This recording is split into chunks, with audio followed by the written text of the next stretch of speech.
forecast?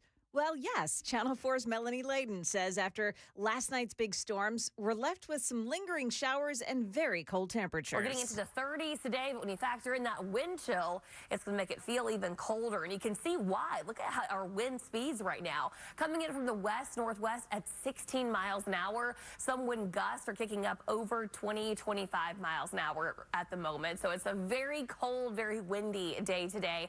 Also very cloudy, too. Yeah, so we're calling for some scattered flurries, maybe some snow showers today. Also, hope you didn't plant any of your spring plants yet. We're going to get a hard freeze tonight and tomorrow night.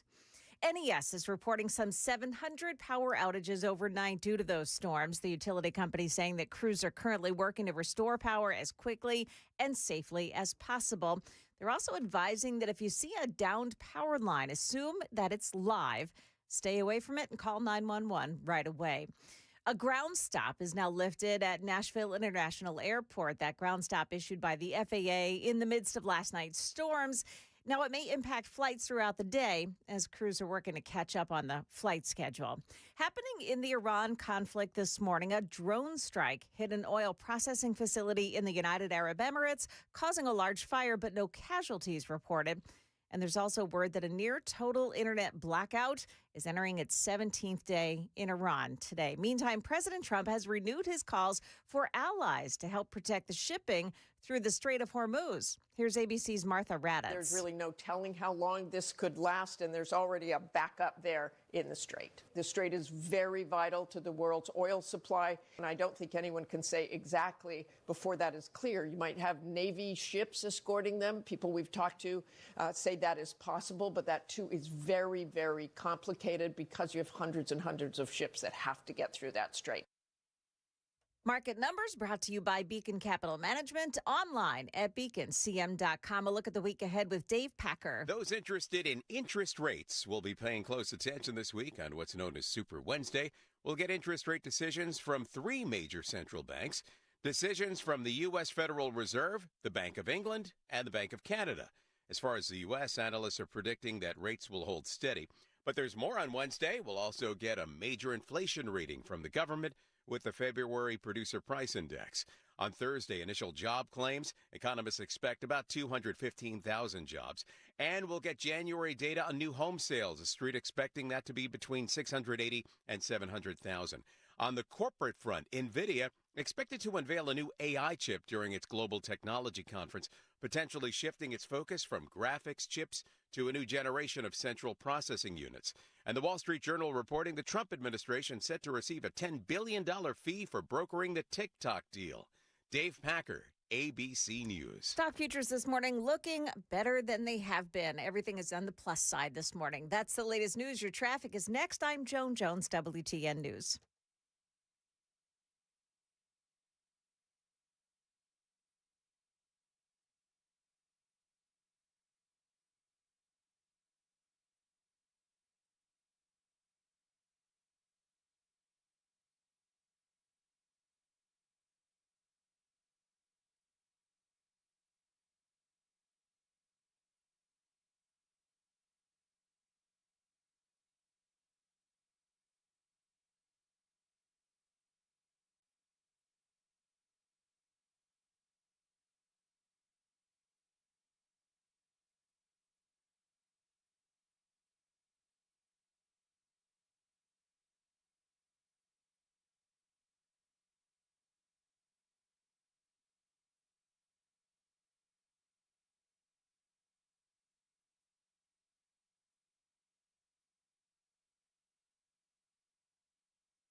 may be running a little bit slower on the roads this morning because of the rain. Also in Midtown, you've got that Broadway closure between 18th Avenue South and 16th Avenue South. They are still disassembling a crane in that area, so that's closed for the rest of the day. Traffic every 10 minutes every morning on Super Talk 99.7 WTN.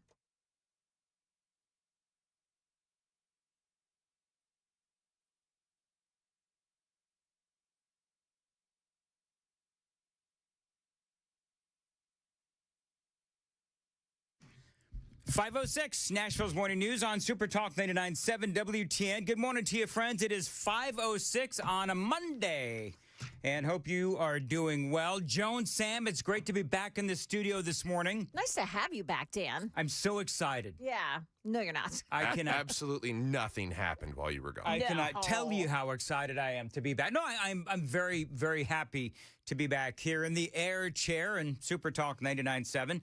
Thank you to Brian Wilson for filling in for me, the hardest working retired guy that I know. Brian is actually on the air with a little more sleep in for, I guess, Chris Hand today at 9. So that's right, yeah. because Chris is out today. So I am, as I said, glad to be back. Had a great vacation. Wilderness of the Smoking is where I was. The Wilderness of the Smokies is where I was. I'm sorry. What kind of pot smoking club does that sound like? You know, based on that last sentence, probably a pretty good one, as a matter of fact, me trying to say it. Also went to Parrot Mountain, and I went to Dollywood. Yes, we all saw your Facebook post. If you saw my Facebook post, follow me on X at Dan Mandis Show. I was like this close from Dolly Parton. If I was any closer to Dolly Parton, her boobs would have hit me in the back. Oh, stop it. Is what would have happened. What? I didn't. What? Did her security guards tackle you? Probably would have bounced you over to North Carolina. I was at Dollywood. It was opening day, and Dolly was in the opening parade, and she was in a car, and I was timed it perfectly so that I could get my picture taken in the front with Dolly in the background in the car. I officially nominate that picture for the cutest photo of 2026. Okay, well, it is early yet. I'm sure there's more cutie pie photos of me to continue with. By the way, if you also want to see Amy's video of our vacation, you can also see it on my Facebook page. By the way, I've got a special message from my vacation. Now, you guys are thinking that I'm funning, but I'm not, Joan. I'm not Sam. Okay. I've got a special message from my vacation to you, Joan, and to you, Sam, and to you folks, the radio listeners. Okay. That is going to come up at 5:35 on Nashville's Morning News. Hey, let me ask you a question. How's Dolly look? I mean, we've heard so much about maybe she's not doing well. There was that incident where her sister posted that cryptic message. She looks okay. Yeah. I mean, it's hard to tell. I mean, well, no, there's a lot of layers. There's a lot of makeup cooked on there. Yeah. Cooked on there. Packed on there. On there. On her face, she got a lot of makeup on. She looks great. You know? Yeah. I mean, she's wearing sunglasses, so it's hard to tell. But I think she's doing fine. Okay. Yeah. Good. She looks a lot better than I do, let's be honest. Because she's got a lot of makeup cooked in there. Caked on. Yeah. I meant to say caked, cooked. Yeah. It's been a great show so far. You know what? So just in my defense, then I'm going to start with the radio broadcast. In my defense, I spent about 90 minutes on the air last night doing storm coverage. I'm on East Coast time because I was in Eastern Tennessee. And I got used to a normal sleeping schedule while I was on vacation. Yeah, that doesn't So that I am hurts. like really messed up today. And we're starting to do video again. Yeah.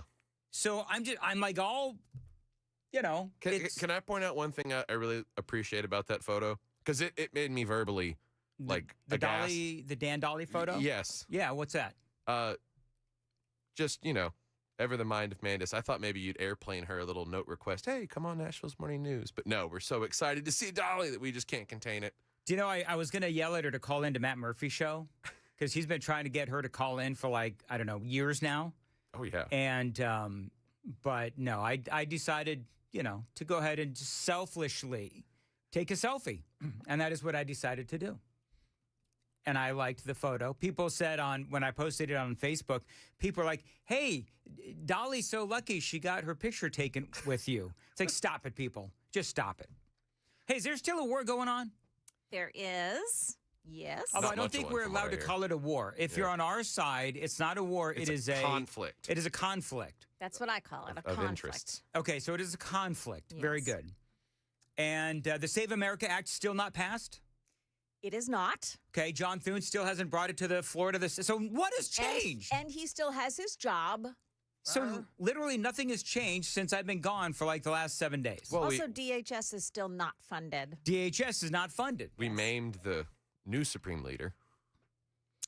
Yes, actually, Donald Trump said he's not alive. I think Donald Trump said that he doesn't believe that he's alive. Yeah. So, I mean, whatever. Oh, and you know what else hasn't changed? We're still winning. America advances in the World Baseball Championship to the final game.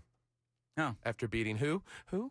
What was that? Canada? Is that another loss on your record there, buddy? Oh. You know what you say when you beat Canada? Oh, Canada. Joan, you got to give it up. No, It's not I like- don't gotta. It's not like oh, it's oh, Canada. Well, it was that way ever since Trudeau got elected. Trudeau. All right, moving right along. 512, Nashville's Morning News. First of all, last night, some homes were damaged, I guess, is it Lawrence County from the wind and the rain and the straight line winds. And, you know, we had... I saw that it may have been a tornado. in Lawrence County? Yeah. Yeah. They're still trying to figure it out. Yeah. Luckily, nobody hurt from what we understand. I read that everyone has been accounted for. Oh, that's so, good. So that is good news. Have they picked... You know the other thing that hasn't changed? In my neighborhood, they still have not picked up the damn trees. Like You mean the tree, the tree shrubs? that had Yeah. been left on the... Yeah, Curb? everybody collected their Wow. tree branches and all that, and then Yeah.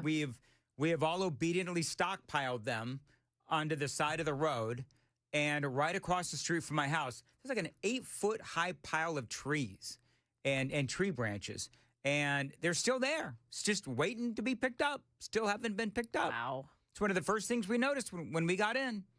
Tree branches are still everywhere and piled high.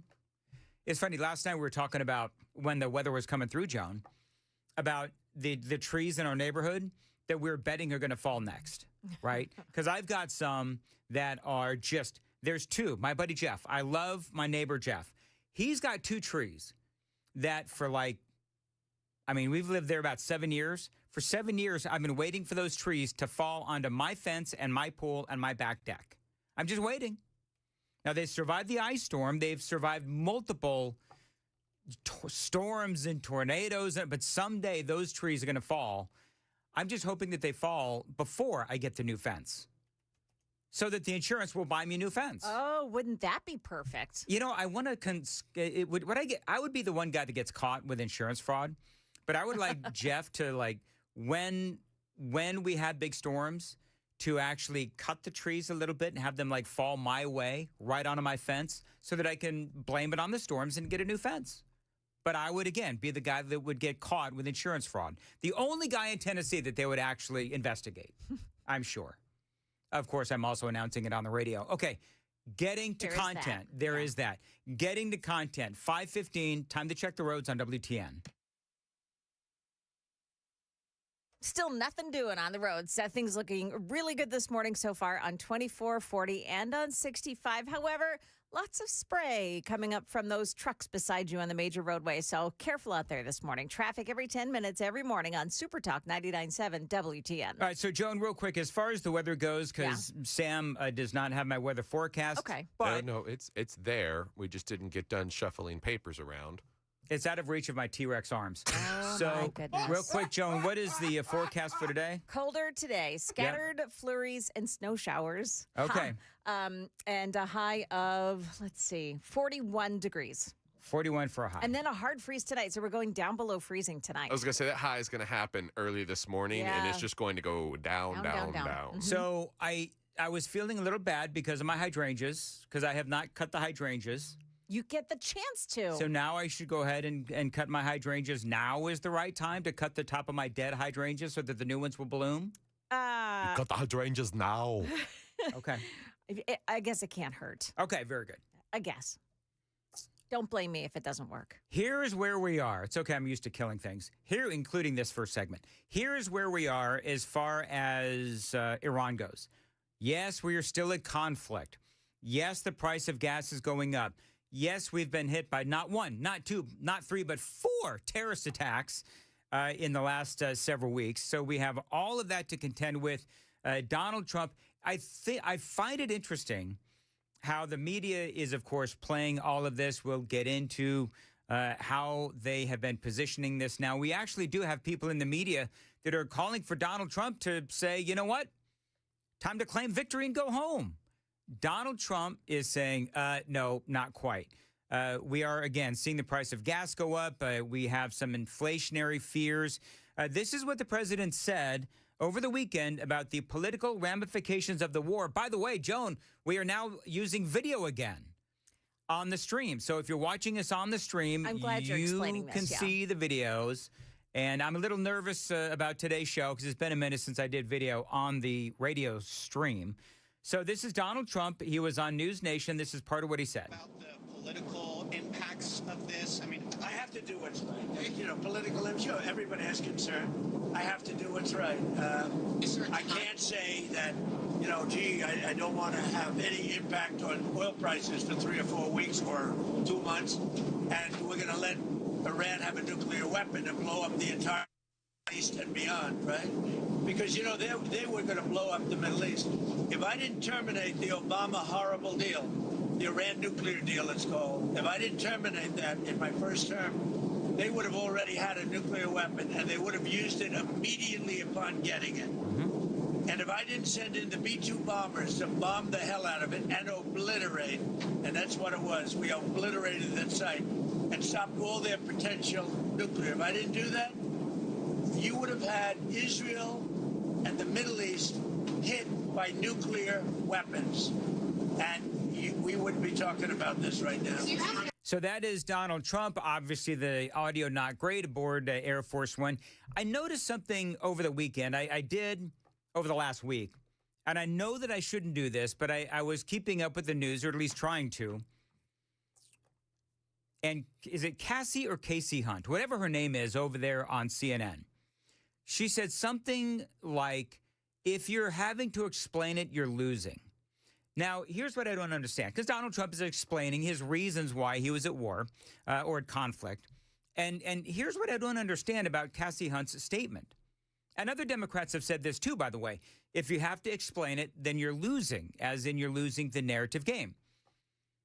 The reason why Donald Trump is having to explain it, and the reason why I'm having to explain it, and others are having to explain it on the conservative side, is because the Democrats are, just to be honest, they're kind of slow.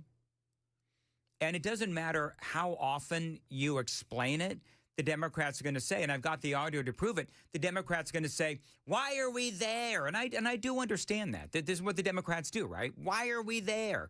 We've explained it to you 15 times now. Doesn't matter. The Democrats are still going to, and they're never going to end their questioning of the war. And I do understand that because there is a lot to question. I still have my concerns. Now we're talking about the attempting to reopening the Strait of Hormuz. Now, apparently, Donald Trump is calling upon the U.S. allies to aid with getting the Strait of Hormuz opened back up. Here's what he says. They say that the U.S., this was on Truth Social, the U.S. will also coordinate with other countries so that everything goes quickly, smoothly, and well. He says this should have always been a team effort, and now it will be. He posted over the weekend, so he listed nations, because, you know, we're not the only nation that uses the Strait of Hormuz. There's a lot of nations that use it, including Japan, South Korea, the UK, China, France, among others. And those are the nations that he is now apparently going to, if not he's already asked, those nations to help in the opening of the Strait of Hormuz. You know, the president has some highfalutin meetings with China at the end of this month. And now they're talking about how the president is going to delay that trip to China as he ratchets up the pressure to work with Iran to open back up the Strait of Hormuz. Now, last night, and by the way, because oil prices are going up, the reason why oil prices are going up and gas prices are going up partly is because of the Strait of Hormuz. And you've got Iran out there, and they've got missiles, they've got drones, they've got fast boats. You know, it's not like they have a physical barricade, but they've got a lot of missiles and bombs and drones that can take out ships that are trying to sail through the Strait of Hormuz. And so what that ultimately does is it makes them impossible to insure. They can't get insurance. So that is part of the problem. So last night, Keir Starmer and Donald Trump discussed, quote, the importance of reopening the Strait of Hormuz to end the disruption to global shipping, which is driving up costs worldwide. And apparently they had a phone call. Secretary of Energy Chris Wright telling NBC News that he anticipates China could be helpful in reopening the passageway. I'll talk about that and a whole lot more straight ahead. 522, Nashville's Morning News. All right, so don't forget, Joan, Sam, radio listeners, video watchers, I have a special message for all of you from my vacation. And that is coming up at 5:35. You're not going to want to miss that. It's all coming up straight ahead on Super Talk 99.7. And Joan has the news at 5:30. Joan. Yeah, coming up here, a suspected tornado touchdown in Middle Tennessee overnight. We've got the latest on that coming up here at 5:30 on Super Talk 99.7 WTN.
527 Super Talk 99.7 WTN. Welcome on into Nashville's morning news. And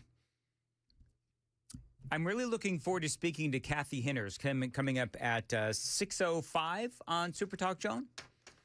Kathy Henners is going to talk about, really cheery news for a Monday as I get back from vacation. Oh, is this terrorism? Terrorism. Lovely. Not one, not two, not three, but four terrorist attacks since the war started. See what happens when you leave? I know. You know what's crazy too, Joan? What's that? I think a couple of them had the name Mohammed. Yeah. Shocking, I know. Yeah. Mind blower. Durga, Durga, Muhammad, Jihad. Anyway, moving right along. It has been a crazy week. Like last week was pretty crazy, and you just totally missed it. You remember when on the Friday before I went back, I thought, now seems like a really good time to go on vacation. And that is exactly what I did. So, there is a lot going on. By the way, a special message for my vacation coming up at 5:35. Okay. A couple of other things, just real quick. It's just on the situation regarding terrorism. I think part of what's going on is, and I saw, I've got a piece of audio that I'm going to play coming up probably in the 6 o'clock hour of one of these Democrats. I can't remember. I think it's Katie Britt. But I'm not sure. But they're trying to say, oh, yeah, the whataboutism, like the both sides of, if you're somebody who is only looking at, for example, radical Islamic terrorism as far as the dangers to America, then you're like racist, right? You're Islamophobic. If that's your main concern is radical Islamic terrorism, then you are some sort of a Islamophobe. Well, first of all, that's not my only worry when it comes to the dangers that have been presented to us here in America. That's only one slice of the dangers that face us. Of course, we have all of those Venezuelans that have come in as well. We have the drug cartels as well. And all of this, or at least a lot of this, it can be tracked right back to Joe Biden's wide open southern border. And don't get me started. I've got a soundbite from Adam Flippin' Schiff. And the good people of California, I'm putting the phrase good people in air quotes, the good people of California giving Congressman Adam Schiff a promotion to senator. Wait till you hear what he has to say about the war on terror and what is going on in America right now. So we've got a lot to cover between now and 9 when Brian Wilson will be filling in for Chris Hand. It is 5:30 now on Super Talk 99.7 WTN.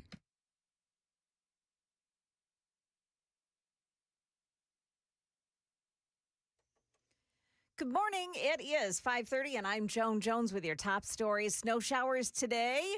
We've got a high near 40 degrees, and we'll go below freezing tonight. It'll be a hard freeze overnight. Right now, it is 39 degrees. Well, they're cleaning up in Bonnertown, Lawrence County this morning after a suspected tornado touchdown. The National Weather Service is headed to that area today. They'll determine if it was a tornado or perhaps straight line winds. Amazingly, though, nobody was hurt. Officials say there's significant tree damage along Tennessee Route 98. We know one person was trapped under a tree on Bonnertown Road. That person was not hurt. However, other minor injuries were reported across the county. That is Channel 4's Marius Payton. 10 homes were either damaged or destroyed during the storms last night. There's an apparent connection between the Detroit area synagogue attack of last week and a Mideast militant group. The brother of a man who attacked Temple, Israel near Detroit Thursday, who was killed earlier this month in an Israeli airstrike, was a Hezbollah commander, says Israel's military. Ibrahim Ghazali was killed in Lebanon along with 3 other of the attacker's relatives on March 5th. That's a week before police say Ayman Mohammed Ghazali drove his car into the synagogue and killed himself after security fired at him. The FBI's Detroit office, which is investigating the synagogue attack, declined to comment on the Israeli claims. That is ABC's Chuck Sievertson. Got an update for you on a story that we brought you last week. Now, this is the story of Richard, the elderly Manchester man who had been delivering for DoorDash to help pay the bills. A DoorDash customer named Brittany put a story on GoFundMe asking for donations so that Richard could finally fully retire. Well, as of this morning, donations have totaled, this is pretty amazing, $927,466. I think Richard can now retire. That is the best story Isn't ever. it? Isn't I just knew you'd love this story. That is the best story. I actually kept up with that over the weekend. Oh, did you? During my vacation. Yeah. Yeah, that's great. I It mean, is. good for him. And There have been, let's see, maybe there's more. 31,000 people donated money. you know, we talked about donating, the Did wife you? and I. Yeah. We talked about it. You didn't do it. No, because then I looked at the price tag of my vacation and I decided not this I time. see. I But- think Richard's going to be okay without your $20 donation. I think Richard's going to be Yeah. okay. But you know what? I love that story. Mhm. And actually, we didn't donate because I just forgot about it. But Yeah. we may still, because that is. Have you noticed that people are more apt these days to donate to something like that than, say, for example, the Red Cross? Yes. Because people. They're not trusting anymore. That's exactly right, Joe. Nobody Yeah. trusts, and I hate to say this, but not a lot of people trust organized charities anymore. Yeah. They just don't. You've got the high overhead, you've got the suspicious political affiliations and all that kind of Yes. stuff. Yep. So in this case, you can actually see where your money's going, and I think that that's great. I love this story. I do too. All right. Okay, there you go. So that's the latest news. Stick around. We've got your traffic just ahead. I'm Joan Jones, WTN News.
Seeing some minor delays on 24 westbound through the Laverne area this morning. Keep in mind the Clarksville schools are on spring break in Robertson County.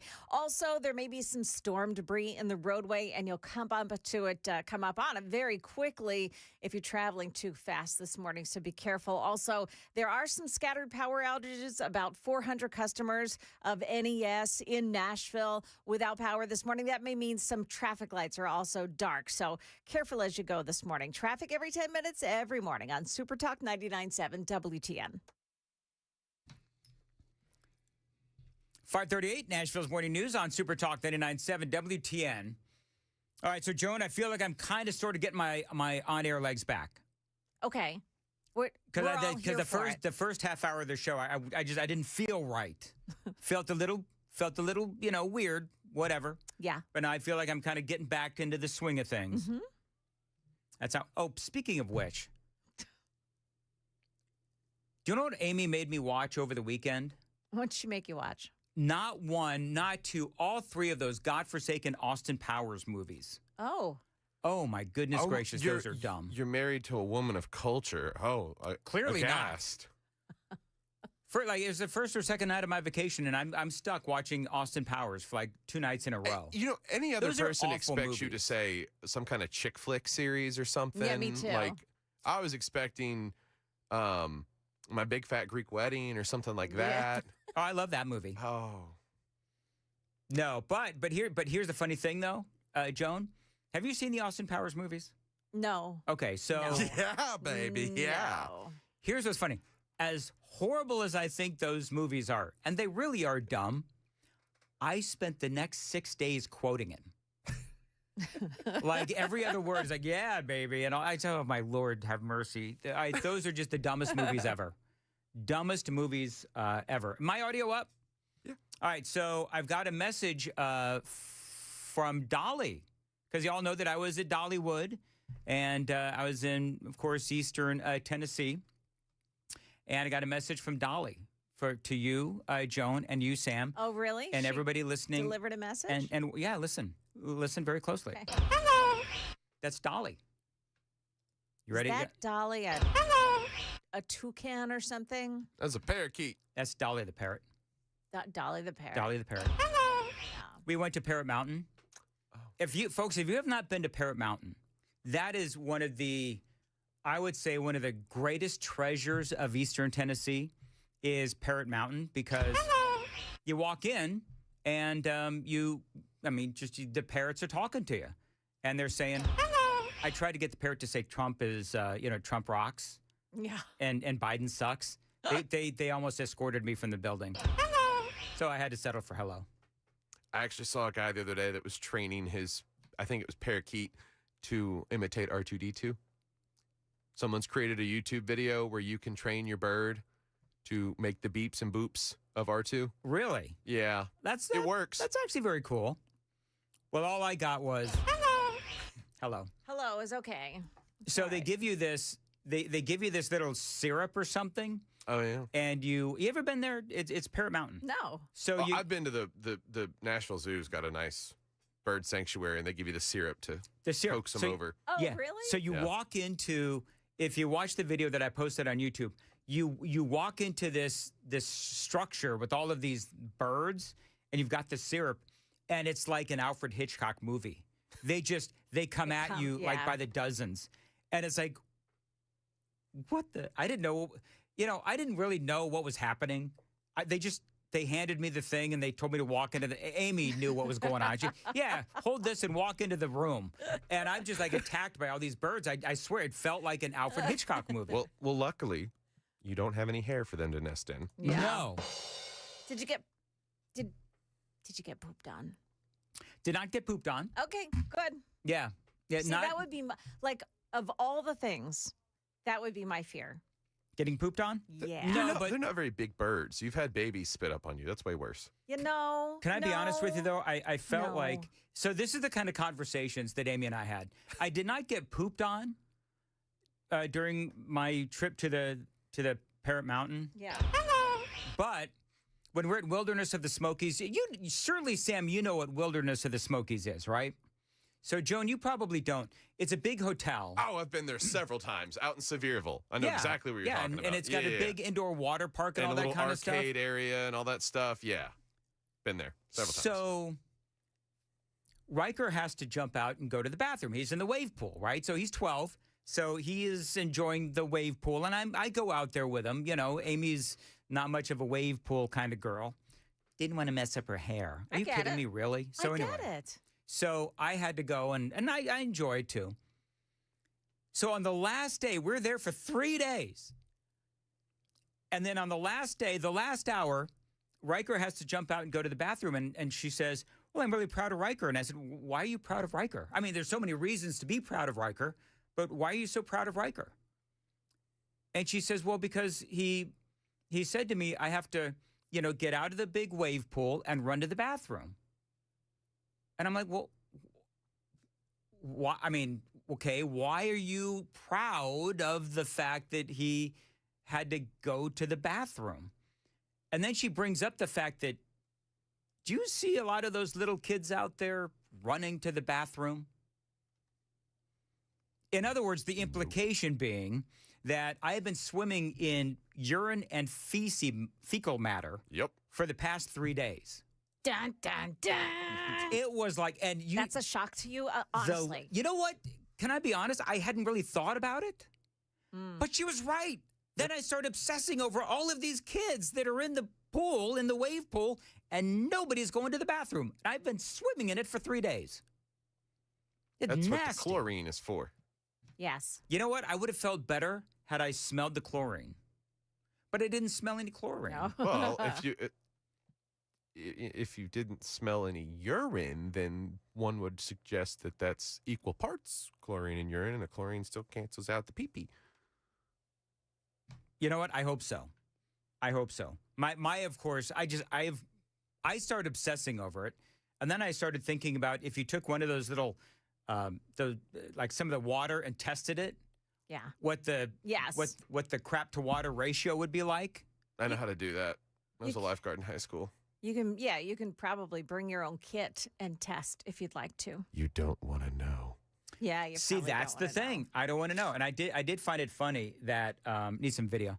I also did find it funny, by the way. I did find it funny that Amy chose the last day, the last hour, to remind me of the fecal matter to chlorine ratio in the water. By the way, speaking of crap and fecal matter, did you see the Oscars last night? No, and nobody cares.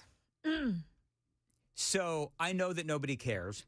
However, I want to play a couple of relevant sound bites just to show you, number one, how nobody cares. Number two, how they are in their bubble. They were in rare form last night. Yeah. And you know what, Joan? Clearly nobody cares about the Oscars. Certainly nobody in this audience cares about the Oscars. That's true. But this is what Jimmy Kimmel had to say last night about our country, which he called ridiculous. Are you exhausted? Am I exhausted? By the state of the world. And knowing every night you've got to say something. You see me looking in my face and you're exhausted. No, but I mean. Yes. I wonder if Jimmy Kimmel is exhausted because he's got to update his resume. Because, they've canceled his show, and I don't know when it's going to be, I don't know when he's done. They did cancel his show, right? Like, don't I remember? What's that? Colbert. Colbert is canceled. Colbert's the one that's got a end date. Remember, Kimmel was the one they rallied behind because That's right. Yeah. Okay, then whatever. They're all the same to me, and I could give a crap. Just sticking with the theme of the segment, apparently. They are turds floating in a pool. So he is the turd, apparently still going to be on the TV for a while. But can I ask this question? How long do you think Jimmy Kimmel is going to ride this wave of anti-Trumpism? Because that's what he's doing, right? Because I think he was either the host of the Oscars or whatever, but he was all over the place. So the only reason he's getting all of these awards and the only reason why he is, getting all of these platitudes, if you will, is because he's riding this wave of Hollywood anti-Trumpism. And that's why he's being interviewed by this guy, whoever this is. I'm exhausted. Of course, it's ridiculous. We live in a ridiculous country. We always lived in a ridiculous country, but it was always ridiculous in a fun Mr. T kind of way. Right. Now we've got a different Mr. T. Yeah. Mr. Two. Wow, I didn't think of it as a Mr. Two. Well, you know what? That's one I had to host the show. Are you scared? No, I'm not scared. No, I'm not scared. You're hopeful? Am I hopeful? I'm always hopeful. Yeah. I'm always hopeful. That was a very bad interview, by the way. He looks so rattled. Well, it was because he's not scared. Yeah. He's not scared. But also, I agree that whoever the interviewer is. Yeah, you know what? I think what was happening is the interviewer, and again, whoever that is, the interviewer was trying to, he kind of figured Jimmy Kimmel would go on, I think, a little bit longer, and he didn't. Apparently, this is a sad moment now. Jane Fonda, and can you look up how old Jane Fonda is? Apparently, she had a hard time finding her words. So, I don't know how, which, if it's Jane Fonda, that might actually be a good thing. She's 88. Okay. I don't know. I run the risk of playing this and making it sound like I'm picking on an old woman, but this is Jane Fonda, 88 years old, a little bit of fun with audio. Let's talk about this pin, Jane Fonda. Lock the merger. Why, we have to try. Yeah, the mergers are going to be bad for workers. A lot of people are going to lose their jobs. We're going to have higher prices. We're going to have political control over what we do. That's why Hegseth said, the Secretary of Defense, he said we can't CNN can't come soon enough to be under the control of Paramount because we know that Trump wants to hurt. I mean, I slept with... Where? She's having a Biden moment. And I'm not sure what does block the murders even mean? Right. What is she talking about? Well, she's wearing a pin that says block. Sam, can you look that up unless you happen to know? What does block the murders mean? Are they talking about Minneapolis, Minnesota, with Good and what was it? The first, I forget the first name of the woman that was killed. Good, Renee Good and Alex Preddy. I'm wondering if that's what that pin means, but I'm not exactly certain. Here's the deal. The guy from Variety, it's the same guy that interviewed Jimmy Kimmel.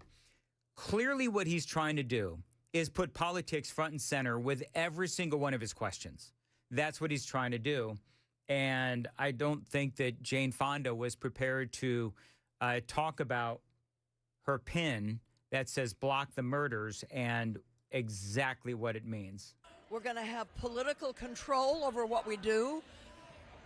That's why Hegseth said, the Secretary of Defense, he said we can't CNN can't come soon enough to be under the control of Paramount because we know that Trump wants to hurt. I mean, I slept with the guy that created it. You did. Where the hell is she going? I slept with the guy that created what? I don't know. You have a personal stake in it. I don't know, Joan. I slept with a guy who... To hurt. I mean, I slept with the guy that created it. I don't know.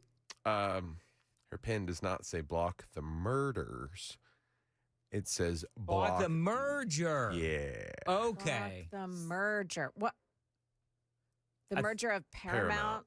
And gotcha. All right. You did. You have a personal stake in it. Talk about that when like you said, when you hear Hegseth say something like that, so they got from block the mergers to Pete Hegseth in the war. I guess that I'm trying. Did Pete Hegseth say? I'm having a hard time following where this whole thing is going. Days of Mr. Turner creating CNN to be the news source, the trusted. Okay, she's talking about having been married to Ted Turner, who created CNN. Got it. Wow. Just wow. It did not take positions. It reported the news and to see what's happening. Apparently, and so we have. Go ahead and say that one more time, Sam, so that it's not interrupted by the audio. That apparently she took positions. There you go. We have to stop. Stop the merger is what she's saying. You reached out to Ellison or Zasloff? No, I did have many conversations with Ted Sarandos about it because he and I are friends.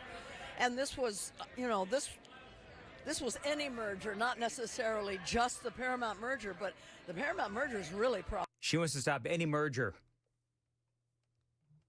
Apparently not when it's her merging. With the guy who invented CNN, is what she said there. So you'll Hegseth notice Joan did is say that. absolutely silent on this. A little bit.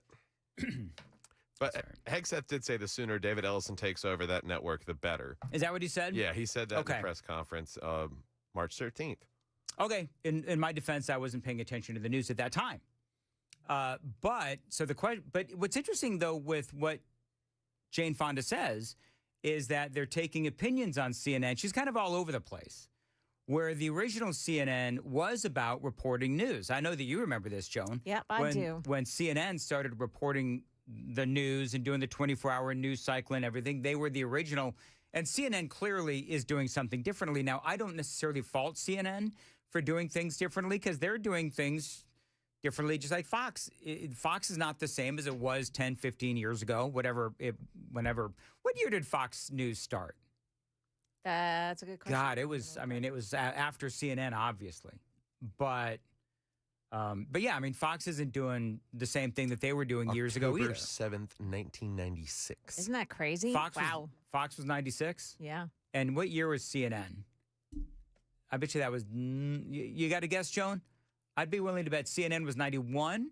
Oh, no. 70s. No. 80s. Yes. 1985. June 1st, 1980. I knew that. 1980. Okay. I knew that. Anyway, whatever. So that was some Oscars red carpet fun. Do we know who won the best picture, by the way, just real quickly? Who won the best picture at the Oscars? That war movie. That war movie? I don't know. Which one? One battle after another. Yeah. Oh, that one. Okay. The one that kind of parallels like. Did anybody see that? Nope. No. It's like an anti-ice parallel, from what I hear. Michael Jordan won Best Actor. The basketball player? No. I know. Joan, that was a joke. Okay. That was a joke. I know. It's actually, isn't it Michael B. Jordan? Yes, it's Michael B. Jordan. There you go. See, I know the diff. Oh, look. The diff. Mm-hmm. Whoa. By the way, as we're all trying to figure out who in the hell she's talking about with Jane Fonda, the text line, she was married to Ted Turner, guys. On the super text line, people reminding us Jane Fonda was married to Ted Turner. Ted Turner is the guy she slept with. Ted Turner, was she married to him or just slept with him? She was married to him. Okay, very good. I wonder why she wouldn't say she was married to him as opposed to just sleeping with him. Isn't that a weird distinction? That is a weird. Well, it is Jane Fonda. She's a little weird. Also, they could be called racists at the Oscars. Why is that? Because the K-pop demon hunters people. Yeah. They were on stage last night and their mics got cut. The South Korean K-poppers? Yeah. Why would they cut their mic? The little South Korean kids that are singing. They're not kids. Oh, they're not? No. I thought K-pop was like little kids. They appeal to little kids, I think, but they're not. There's kid-friendly versions. Sure. K-pop is a genre, not a band. Yeah, and it's very bubblegummy kind of South Korean pop. Yes. And they appeal to little kids here. Sometimes. Okay. They primarily target young adults because there's. Are they racy? Outfits. Yeah, a little bit sometimes. Really? A little bit. Okay. I didn't know. Now Dan's going to take a closer look at K-pop. No, I'm not going to take a closer look. Well, you know what? I do have to wash my eyes of the image of Jane Fonda. That's what I do need to do. Anyway, so hey, guys. Hello. All right, it is 5:56 on Super Talk 99.7 WTN. Got a lot more? Straight ahead. Joan's got the news at 6. Joan. We'll tell you what the airlines have to say about those long TSA lines coming up here at 6 o'clock on Super Talk 99.7 WTN.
Good morning. It is 6:01, and I'm Joan Jones with your top stories. The storms have moved on, but at one point last night, every Middle Tennessee county was placed under a tornado watch, many escalating to a tornado warning.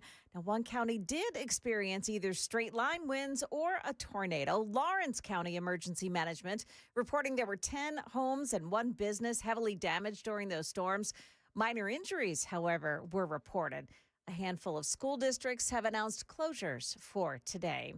In the conflict in Iran this morning, Israel says that its military has destroyed a plane formerly used by Ali Khamenei, the late supreme leader, and the other senior Iranian officials there. Israel saying that that'll damage the Iranian terrorist regime's leadership coordination capabilities with the Axis countries. The process of strengthening military capabilities and that regime's ability to rebuild, the IDF said on its social media page. Now, the plane had been at Tehran's international airport. The TSA checkpoint lines are pretty much at a standstill across the country again today, as TSA employees are still working without a paycheck. Now, even the airlines have had it up to here with Congress. Airline CEOs, including Delta, United, American, and Southwest, say federal workers being forced to work without pay is simply unacceptable, and they urge Congress to reach an agreement very soon. In the meantime, though, airport officials are urging travelers to arrive 3 hours early for their flight in order to navigate the TSA logjam. That's ABC's Faith Abube reporting. Market numbers brought to you by Beacon Capital Management, online at beaconcm.com. Oil prices are running higher again today. Brent crude oil was trading at about $105 a barrel this morning, up more than 40% since the U.S. and Israel began attacking Iran on February 28th. Stock futures are pointing to a higher opening at the bell today. On Friday, the slide in share prices continued, with the Dow Jones losing 119 points and ending the week at 46,558. The Standard & Poor's 500 fell 0.6%. The Nasdaq Composite surrendered 0.9. Meta workers are bracing for pink slips. Reuters says the parent to Facebook and Instagram is considering letting about 20% of its workforce go. Executives there are weighing the job cuts to help offset rising costs related to AI. Jim Ryan, ABC News. And stock futures this morning all pointing up. That is the latest news. Traffic is next. I'm Joan Jones, WTN News.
Okay, in Berry Hill, 65 northbound, the on-ramp from Armory Drive. There was an accident this morning, and part of that on-ramp has been blocked. Madison, there's an accident on Gallatin Pike, south near Neely's Bend Road. Got another one this morning, Highway 100 in Devon Park. This is at Harper's Harpeth Bend Road. On 40 westbound in the Gulch at Demumbrian Street, exit 209, there's a crash report. At 65 north, we've got that on-ramp closure this morning, portions of it because of an accident from Armory Drive. And it's closed temporarily this morning at Broadway between 18th Avenue South and 16th Avenue South. That's as crews are still working to disassemble a crane in that area. Traffic every 10 minutes every morning on Super Talk 99.7 WTN.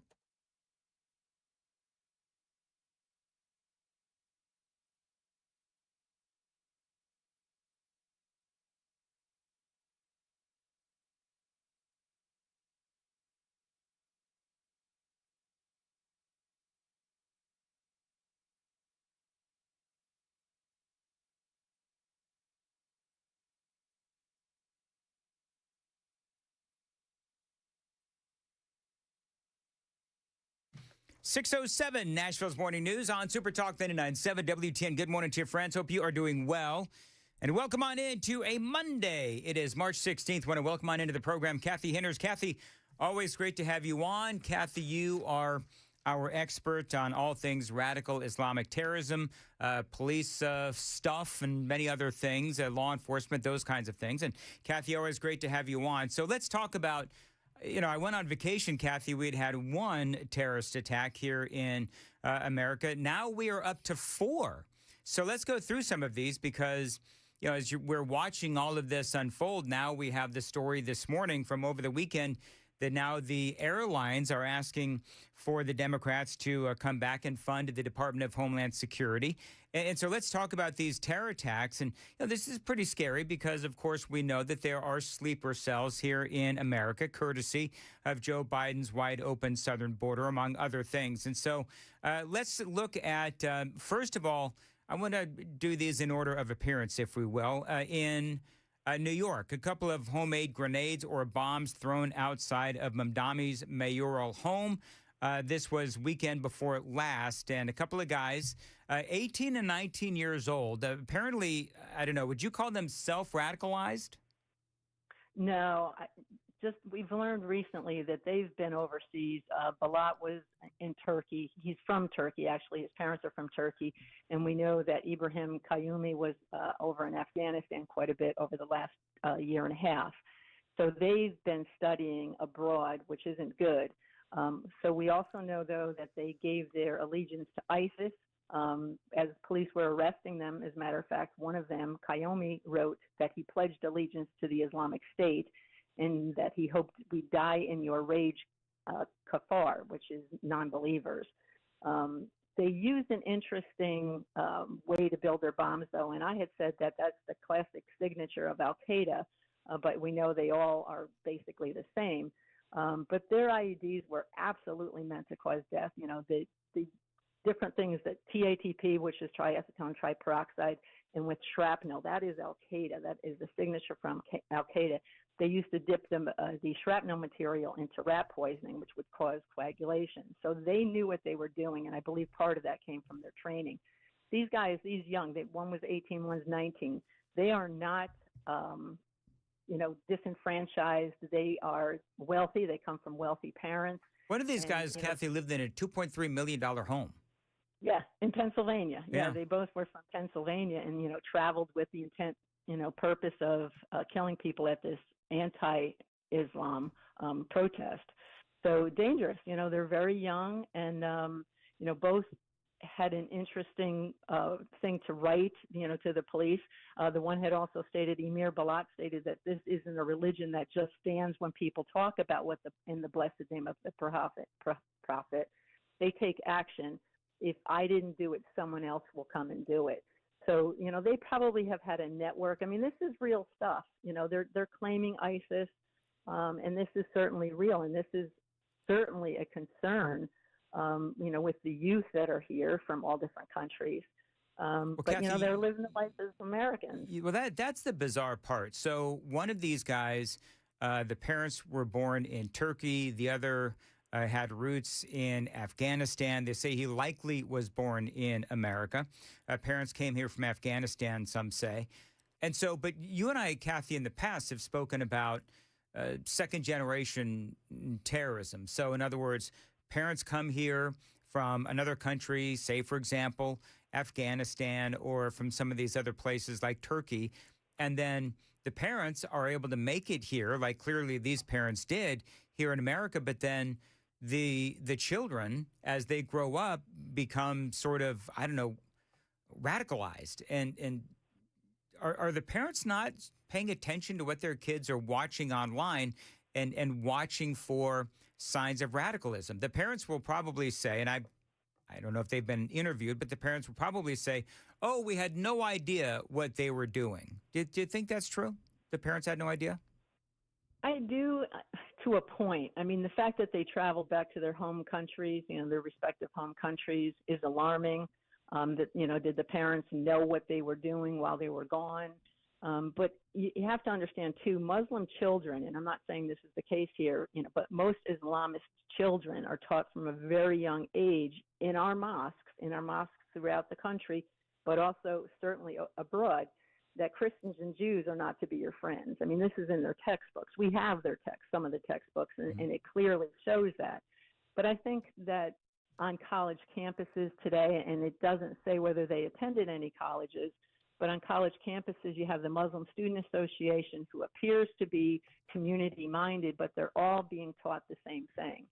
And so that's where the problem lies. And apparently, I said they were living the American life, but they still were disenfranchised enough to do this to, New York people. And it's really kind of concerning, because this is the way a lot of the youth is headed.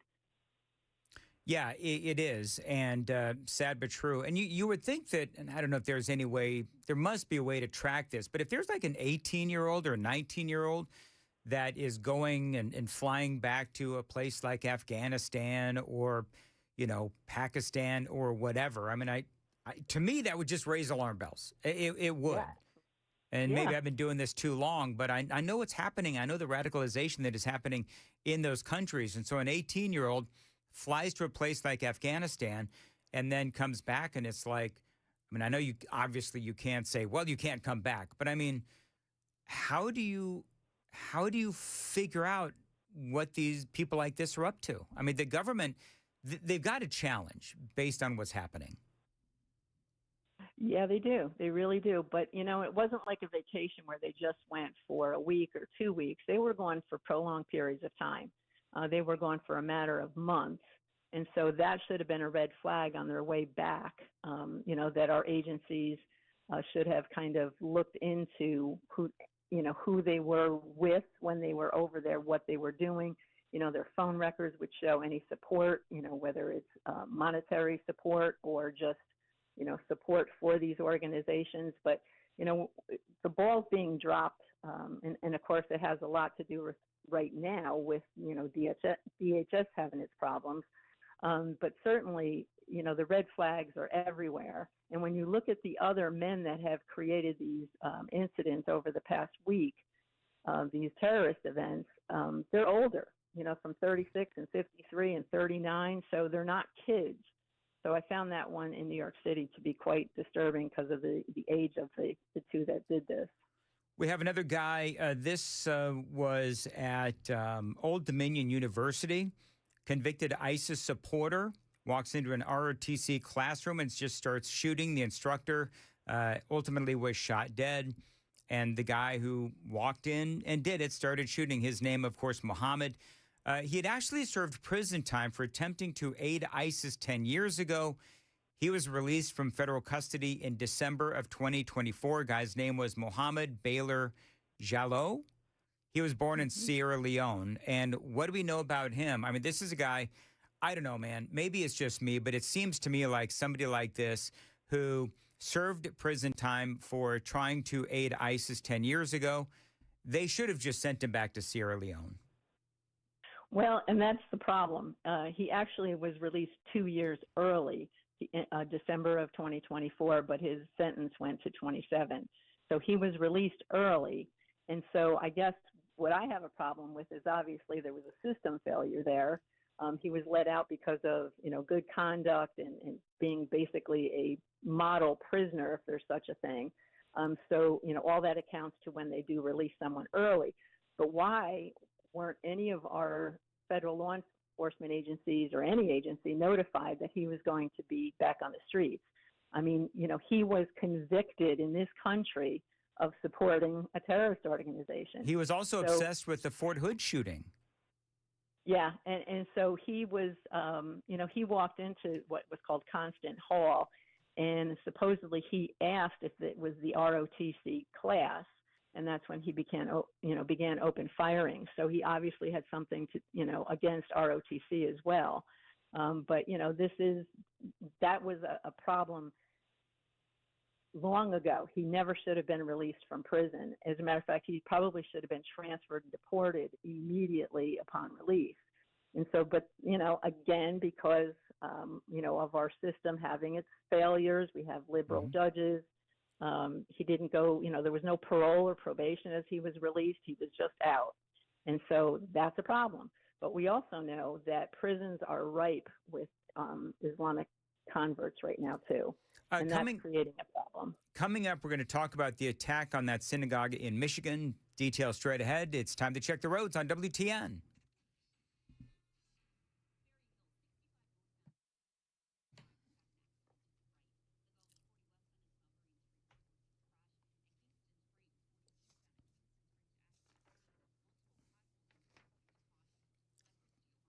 Far as your weather for today, windy and cold, the high of 40, wintry mix throughout the day. Appreciate you listening to Nashville's Morning News. Kathy Hinters is joining us on Super Talk. All right, so the attack on that synagogue in Michigan, the Temple car ramming and shooting attack, it was at the synagogue in Michigan targeting the Jewish community. 41-year-old Ayman Mohammed Ghazali was the guy who did it. Now, this is interesting. He was born in Lebanon. His brothers apparently were part of Hezbollah. They were killed when Israel attacked that terrorist organization. So here's a guy who living, I guess, in Michigan, and he's got brothers that were literally in the hierarchy of Hezbollah. Yes, amazing that he was still here. But, as we know, Dearborn and Dearborn Heights, completely Muslim-dominated area. Yeah.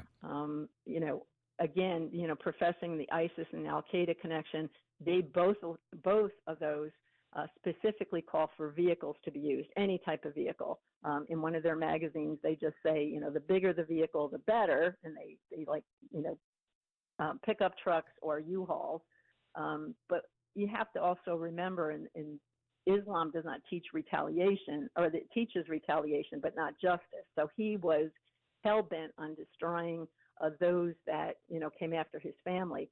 But yeah, to learn that his brothers actually were members, high-ranking members of Hezbollah, that's a problem. And, when we have people supporting Hezbollah during these protests, which we had several in New York City and other cities across the country this weekend, and this is what they're chanting, that death to Israel, death to America, and they're supporting Hezbollah, Hamas, and ISIS, that's a problem, So this guy, living in Dearborn Heights, where the height of the mosques are completely radical, this was not a surprise at all.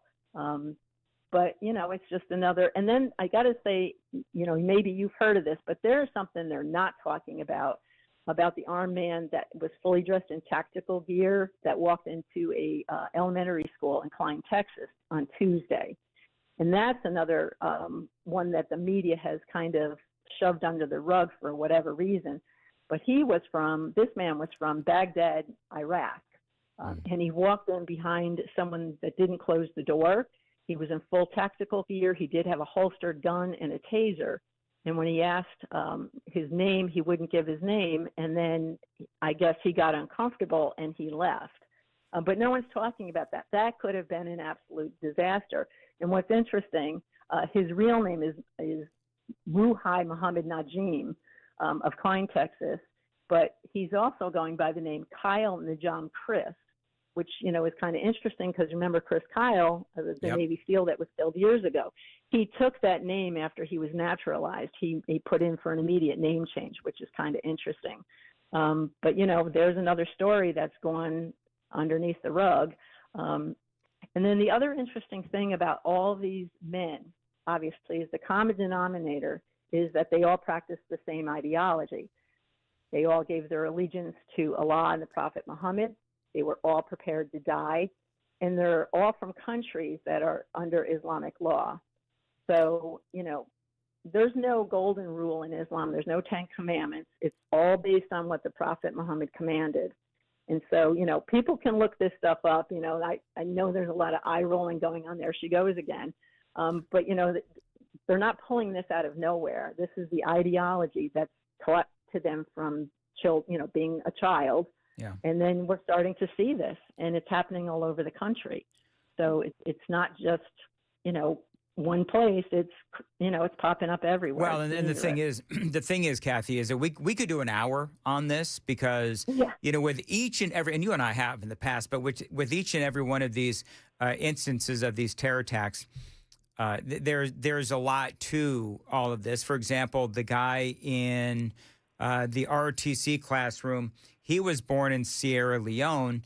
The Austin shooter from a week and a half, 2 weeks ago, whatever it's been now, he was also from West Africa. So we're now starting to see some of these other locations start to percolate where, okay, so now we have 2 of the last 4 terrorist attacks. Those guys are from West Africa. So there's just a lot to talk about. And you had mentioned to me something about something that is going on in Nashville. Very quickly, talk about what you're finding. Okay, well, a quick backstory is that we know that 76,000 Afghans came in August of 21 when we withdrew from Afghanistan. 600 of those came into Nashville. We don't know. They supposedly were all vetted, but several were not vetted, and several have disappeared.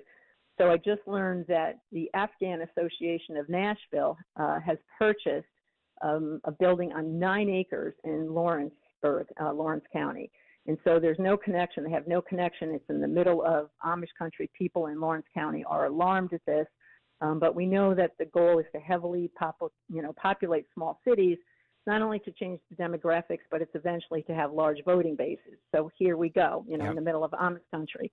And it's, I guess, an hour away from what's going to be a defense industrial facility that's going to be built. So there's a lot of little connections there that are making people uncomfortable. But again, we don't know how many of those were vetted. At the time under Biden, his 3-tier process was not done for the majority that were coming in to the country at that time. A lot of them came in under humanitarian parole, which means they're allowed temporarily into, the U.S. under urgent reasons. So there's a lot of questions there. They're raising money. A lot of money right now on their website. It's like a GoFundMe type thing, and they are getting a lot of money. But it's just another case where, they're moving into an area that's never been touched before. So, just to advise people what's happening there. All right, Kathy, real quick, is your website still dailyrollcall.com? Yes, sir. All right, very good. Kathy, always great to have you on. Kathy Hinner's dailyrollcall.com. And I love Kathy. Unfortunately, I think we're going to be talking to Kathy more and more, Joan, because of the fact that we are going to see, in my very humble estimation, more of these terror attacks. And as this continues to happen, we'll have Kathy on to talk about them. We're going to need her. We are. It is 6:25. Joan, real quick, what's coming up in the news at 6:30? Yeah, President Trump is calling on leaders of other countries to jump in and help. Yep. We've got that story coming up at 6:30 on Super Talk 99.7 WTN. Thank you, Joan. At 6:25, it is March. Lots of weddings that are being planned right now. And I can tell you the best place to find engagement rings is Brentwood Jewelry. Now, you've got to check out their vast selection of wedding bands and semi-mount engagement rings and loose diamonds as well. They have rings for every budget and every style for both men and women at Brentwood Jewelry. It is the official jewelry store of the Mandis House. Now, you know that I am definitely a customer of Brentwood Jewelry. I love these folks. I bought Amy 2 amazing pairs of earrings, and she bought me my favorite watch. But you know what else that they have? If you're a lady looking for a great gift for the guy in your life, they've got pocket knives from the William Henry Knife Collection. Now, this is a gift that does truly stand out. They're handcrafted with aerospace-grade materials, rare hardwoods, and stunning inlays as well. Now, some say it's more than just a knife. It is a functional work of art. I've been on the website. These things are amazing. The William Henry Knife Collection. Check them out at Brentwood Jewelry, 7012 Church Street East, located in the heart of Brentwood, just off Franklin Road, BrentwoodJewelry.com.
Good morning. It's now 6:31, and I'm Joan Jones with your top stories. There's a large police presence reported at I-24 and Shelby Avenue this morning. It's an area that you may want to avoid.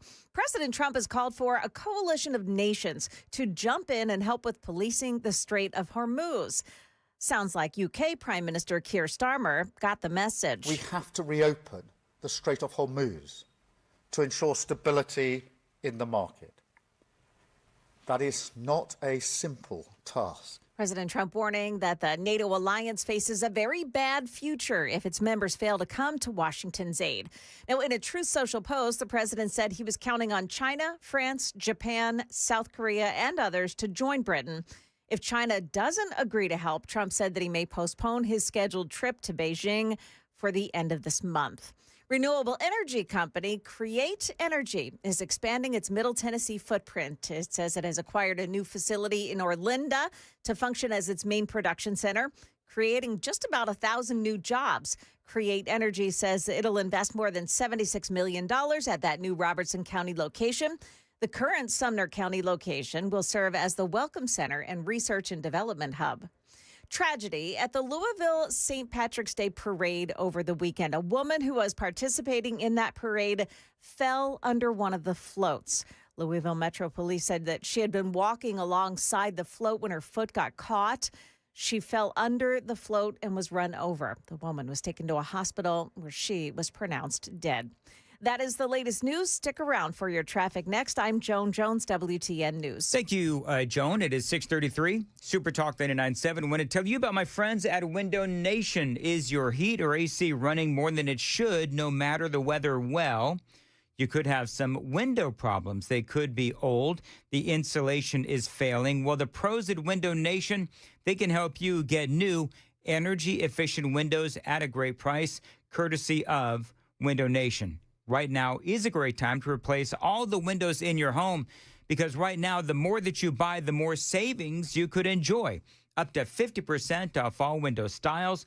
Be sure to ask about Window Nation's financing options, including $0 down and payments as little as $199 a month. That is a great deal from Window Nation. Now, don't forget, I have 4 windows in my home from Window Nation. I've got one in my bedroom, one in my kitchen, and 2 in my all-important downstairs basement studio. Find them online, windownation.com. And don't forget that great deal. You can get up to 50% off all window styles, and their great financing options as well, including $0 down and payments as little as $199 a month. Find them online. It is windownation.com, windownation.com.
Got some clarity here on what's happening on West 24 this morning at the Shelby Avenue exit. It is closed down this morning because shots that were fired at police. Now, a few other roadways appear to be closed in the area of South 5th Street and Sylvan Street.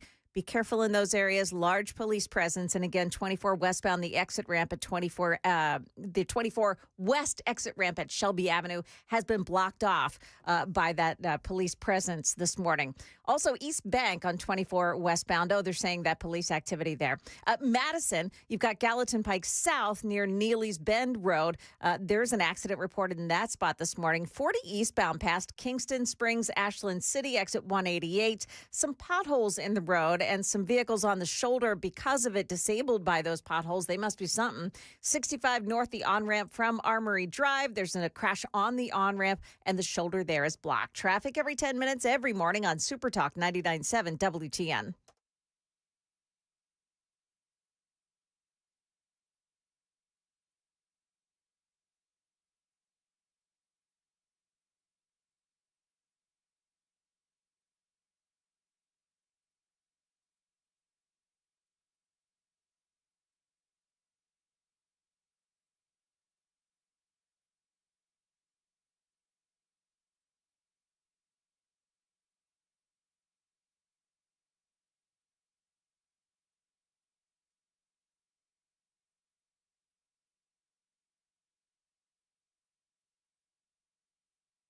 .638 Super Talk 99.7 WTN. Good morning to your friends. Hope you are doing well, and welcome on in to a Monday, March 16th. And Matthew Hurt is joining us, our grassroots political analyst. Matthew Hurt is joining us. And Matt, how are you? Dan, where have you been? I am in San Antonio with Leadership Institute, just a weekend of training conservative young people, and it's great to have you back on the air. Well, it's been an adventurous first 90 minutes or so for yours truly. It takes me a minute to get my on-air legs back, and I'm not quite there yet. But I do want to play you a piece of audio because this really did fire me up. This is Adam Schiff. Like both sides. Now, this is and I've got some stray audio. See, this is why I need to. There we go. And there we go. All right, so this is Adam Schiff, the good people of California, giving him a promotion from the House of Representatives to the Senate. They're talking, of course, about the war, and they're talking about the funding of DHS. This is the conversation. This is a talking point that the Democrats are now using related to their refusal to fund the Department of Homeland Security. I do have to ask you just finally about this partial government shutdown, DHS not being funded for a month now. Just this week, we saw terror attacks in West Bloomfield, Michigan, in Norfolk, Virginia. This morning, the CEOs of the nation's major airlines and cargo carriers have written a letter to Congress calling for them to end the shutdown, talking about the importance of American security in the airways. Is it responsible for Democrats to hold up DHS funding with the threat of terror attacks looming? Now, listen what Adam Schiff says. During this conflict? No, Kristen, as you know, we offered vote after vote, resolution after resolution, even as recently as this week, to reopen those agencies, to fund them, and the Republicans voted it down. So basically, it seems to me what's happening is the Democrats know what the red line is for the Republicans. And so the Democrats are offering things that they absolutely know that the Republicans are never going to go for. And it seems to me like what the Democrats are doing as they refuse to fund ICE is they're playing Russian roulette with the lives of the American people. Dan, this is partisan games. They did this exact same thing last year from October 1st to November 12th, 43 days, the same kind of argument. I traveled through Ronald Reagan Washington International Airport on Friday, and I plan to travel back today. We'll see with the weather. But the TSA agents are currently going into work without pay. This is absolute insanity by the Democrats. And this talking point is just not going to fly, no pun intended, as millions of Americans go to the airport and they travel for work or for family or vacation.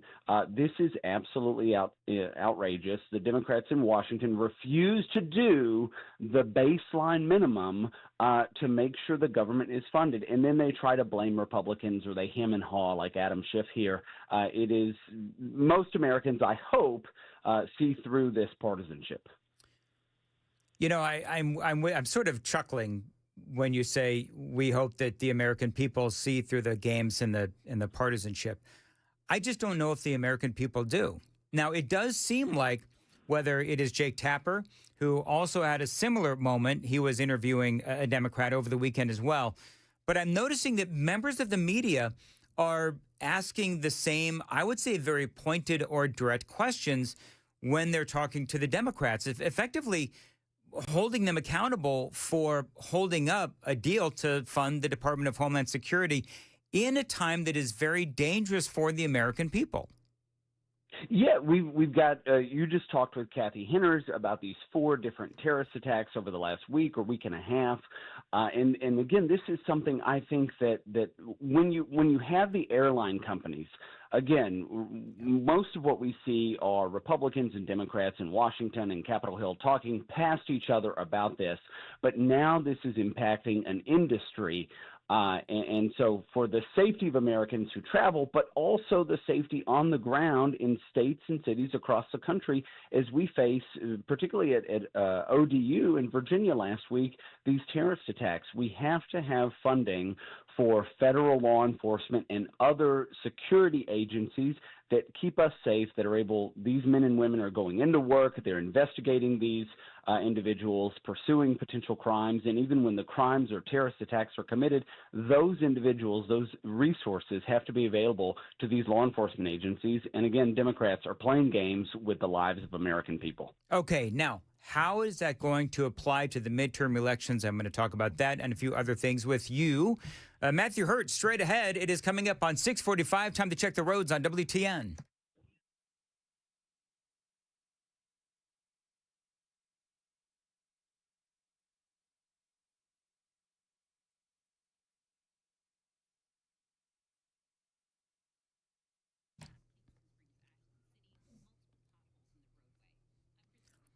Windy and cold today, a high of 40. Wintry mix throughout the day as well. Appreciate you listening to Nashville's Morning News and Super Talk 99.7 WTN. All right, so what's going to be interesting, Matthew, as this conflict continues, and, you know, it does seem like the president, and coming up, by the way, at 7:35, really looking forward to my military analyst. We're going to talk about really how this war or this conflict, whatever you want to call it, continues to progress. I'm a little surprised that Iran is still standing, if you will, from all of the pummeling that they've taken, not only from, of course, America, but Israel as well. But, you know, when we start to look at the political ramifications of what is going on, I mean, it is impacting the economy, Matthew Hurt. I guess only time will tell how long this conflict is going to last and its impact on gas prices and the economy. The president and others are saying that this is going to wrap up, you know, in relatively short order, and then the prices of gasoline will go back down. How worried are you that this is going to impact the midterm elections? Is it just about getting this done quickly and allowing things to settle down well before November? It is a great question, Dan, and you and I have talked about this for months and months. Most Americans tune in 90 days out from Election Day. What is the cost of oil then? And then there are these lagging effects to the economy. So oil is up at about $100 a barrel, maybe $98 a barrel right now. We've seen gas prices go up. That is, many Americans are saying, gas prices are up. What's going on with the economy? I would say the second thing that's happening here is for many people, Donald Trump seems to be focused primarily on foreign issues. So Venezuela happened, and it's out of the news, and most Americans aren't thinking about it. But this Iran thing, several weeks now, we're almost 3 weeks in. where it is dominating the headlines, and it is not as quick as people thought it might be, although a country like Saudi Arabia over the weekend said President Trump and Israel should continue to do what they're doing. I think many Americans are a little concerned, but as we get into August and September, they're going to say, okay, what is happening now? And I think if Secretary of War Pete Hegseth and President Trump can get this Iran situation under control and towards some outcome. And this is another minor issue here, is the outcome of this was not clearly defined. What were the objectives or the goals in Iran? I was a little skittish the night before. The night before we started bombing Iran, I said, we need some objectives, we need some goals here, because now it's unclear what success looks like. And so it means President Trump and Secretary Hegseth can't say we've done this and now we've won. I'm unsure what the objectives in Iran are. Ultimately, they've selected a new Ayatollah. I'm under the impression he's in Moscow receiving medical treatment. But Americans are going to start asking questions by midsummer if gas prices are still high and we're still engaged in Iran. I think, and you're right, I think the president would tell you that nuclear Iran is unacceptable, and that's where they were going. They went into the negotiations, and Iran said, they have enough material for, if I'm not mistaken, 11 bombs, and so the president didn't really seem to have much of a choice. That's what the Trump administration would tell you. You can also talk about the history of Iran and obfuscating the truth about their nuclear aspirations. We could talk about all of that, but at the end of the day, you're right. We were not directly attacked. It's not as cut and dry as, say, for example, 9/11, where we were directly attacked. And so, this is sort of like, well, Iran, and they were on their way to nuclear weapons, but we thought that we obliterated their ability for nuclear weapons. Yeah, but they were rebuilding them. And so I would say that you're right about there is some gray area here. And I see where the president is going. I see where Donald Trump is going in all this. But I also understand that there is enough gray area that the Democrats can make hay out of this. And they can start, no pun intended, but they can start shooting holes in what the president is trying to do and his narrative related to Iran. And so as prices continue to go up, if that is what is ultimately going to happen, I can see why it would impact the elections come November. The Save America Act, I don't know. I left about a week or so ago, and John Thune still hadn't really done much on that. Still has not done much on it. What are your thoughts on the Save America Act? And I mean, I'm bored with the topic because I feel like John Thune just isn't going to do a damn thing. Well, and that's a great point, Dan. It's been about a week since you and I spoke, and nothing has, or a little more than a week, and nothing has happened there. My advice is put the vote up. Call it up for a vote and see what happens. President Trump has been pressuring Senate Republicans to bring this up for a vote for weeks or months, and let's just bring it up for a vote and see what happens. To an earlier point you made on Iran, and I think this is something that gives President Trump the clearance. Is defeating an Ayatollah in the theocratic authoritarian regime in Iran good for America and global security? Yes. Is it good in the long term? Yes. But do voters think about long-term outcomes, particularly if they haven't been achieved by midsummer? Also, yes. And so you made a point like that just a moment ago. But this situation with the Save America Act, I think Senate Republicans, John Thune seems to be dragging his feet. Last week, grassroots Republicans that I spoke with were very upset that Senator Thune seemed to not be paying attention. And I think some Senate Republicans, and particularly Senate Republican leaders, feel like they are isolated from the voter. And part of this is the fact that senators are elected staggered 6-year terms, but not every one of them is up for election every cycle. And so some of them are protected, quote unquote, from the voters, because by the time we get to 2028 or 2030, when most of the rest of the senators will be up for election, the American people will have moved, the average voter will have moved on from the issue, and they won't have thought about it in 6 months or longer. So Senator Thune has some some time on his side. But President Trump has been calling for, and the Senate Republicans should just bring this up for a vote and see what happens. James Tallarico. So he's running for the Senate. And I know that you've seen and heard the clips. We've been playing the clips when I left, or the previous week, we'd played a bunch of clips of this guy. Clearly, this guy is a liberal nut job to the nth degree. You know what? He speaks well. He's clean shaven. He doesn't look like a freak, but the things that he said are just insane. And yet he won the primary for the Democrats for the U.S. Senate in Texas. So do you think that the clips that are living forever online, do you think those will speak to the American people? I should say the people in Texas, as far as him running against for the Democrats. He's won the Democrat primary. The Republicans still have to have their runoff. But you think Tallarico has a chance? I think whoever comes out of the Republican runoff is well positioned. There are two factors here in this race. These video clips of Tallarico making the most outrageous comments, and two, there are 4.5 million black voters in Texas, many of whom would have engaged if Tallarico was not the nominee, if Jasmine Johnson was the nominee, and many of them will not engage now. And so that is there are two elements in this general election in November that folks should focus on in Texas. It is, what are these outrageous statements? Can Republican campaign infrastructure run these as ads to permeate the moderates, the independents, the people who tune in late? And two, the fact that James Tallarico is not, Jasmine Crockett is not this person. Millions of voters will probably stay home in a midterm election.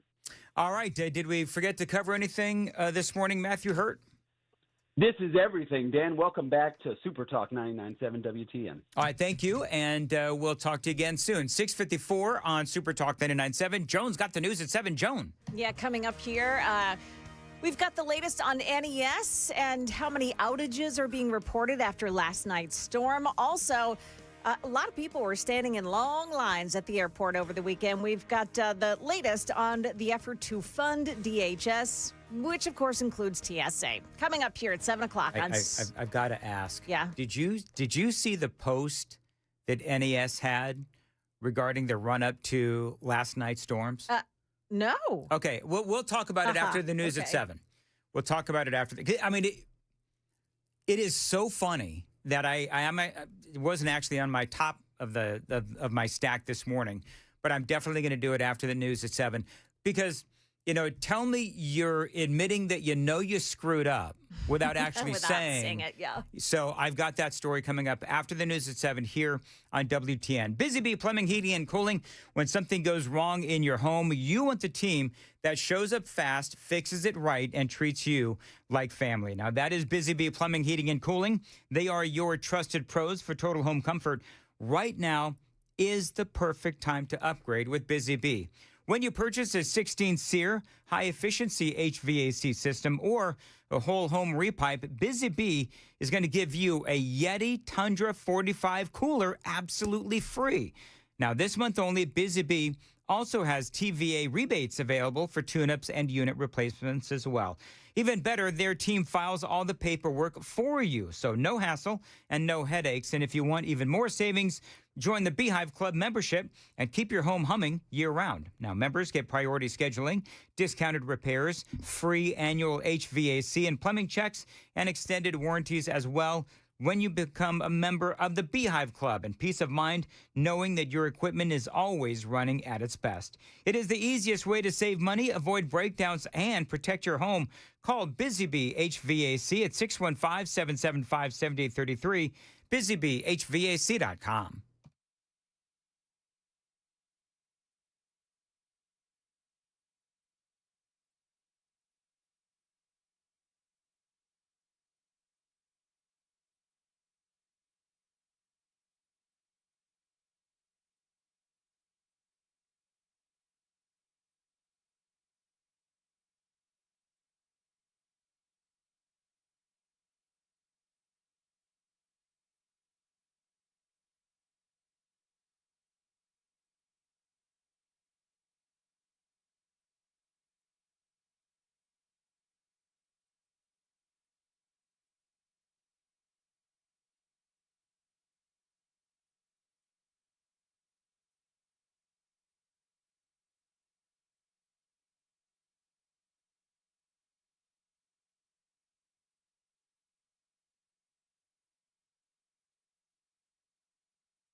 6:59, Nashville's Morning News on Super Talk 99.7. Joan, how much you want to bet? People are really tired this morning from the alarms going off in their phones at night. I bet they are. Man, mine went off at because I was trying to get some sleep. My sleep schedule is way off because I was on vacation and so forth. And mine went off at about 10:15 in Wilson County. I darn near jumped through the roof. And because I had adjusted the volume on my phone. I didn't realize it was. I kept wondering why in the world I'm missing so many calls. It's because I didn't have my volume turned up on my phone. So anyway, I just adjusted it, and man, that thing was so loud. And so I ended up doing the coverage with the guys, last night. Yeah. At, I don't know, 10:15 to about midnight, and then we segued right into show prep for the morning show. So you haven't really slept very much. No, and I'm certain that it shows in this morning's performance. However, the punchy nature of the show this morning? What did you say? The punchy nature. The punchy nature of the show. Does it sound a little punchy? It sounds a little No, it. You know what? There's going to be some punches thrown if you don't stop criticizing the host. The very sensitive host this morning. I'm back for 2 hours, and she's already punching me. Yeah. You sound so white. It's because you sound so white. Is that what it is? Yeah. Okay, very good. Anyway, we got a lot still going on. Coming up in the next hour at 7:35, really looking forward to my interview. I am going to speak to a lieutenant. Let's see, is it Lieutenant General? I think it is. Lieutenant General, I think. Let's go with this, Joan. Highfalutin military guy with some spot-on analysis of what is going on with the war, the conflict, whatever you want to call it, in Iran. That is coming up at 7:35. Really looking forward to that. Coming up at 7:06, how NES is admitting that they screwed up in January by how they prepared for last night's storms. A very punchy Nashville's Morning News continues next on WTN.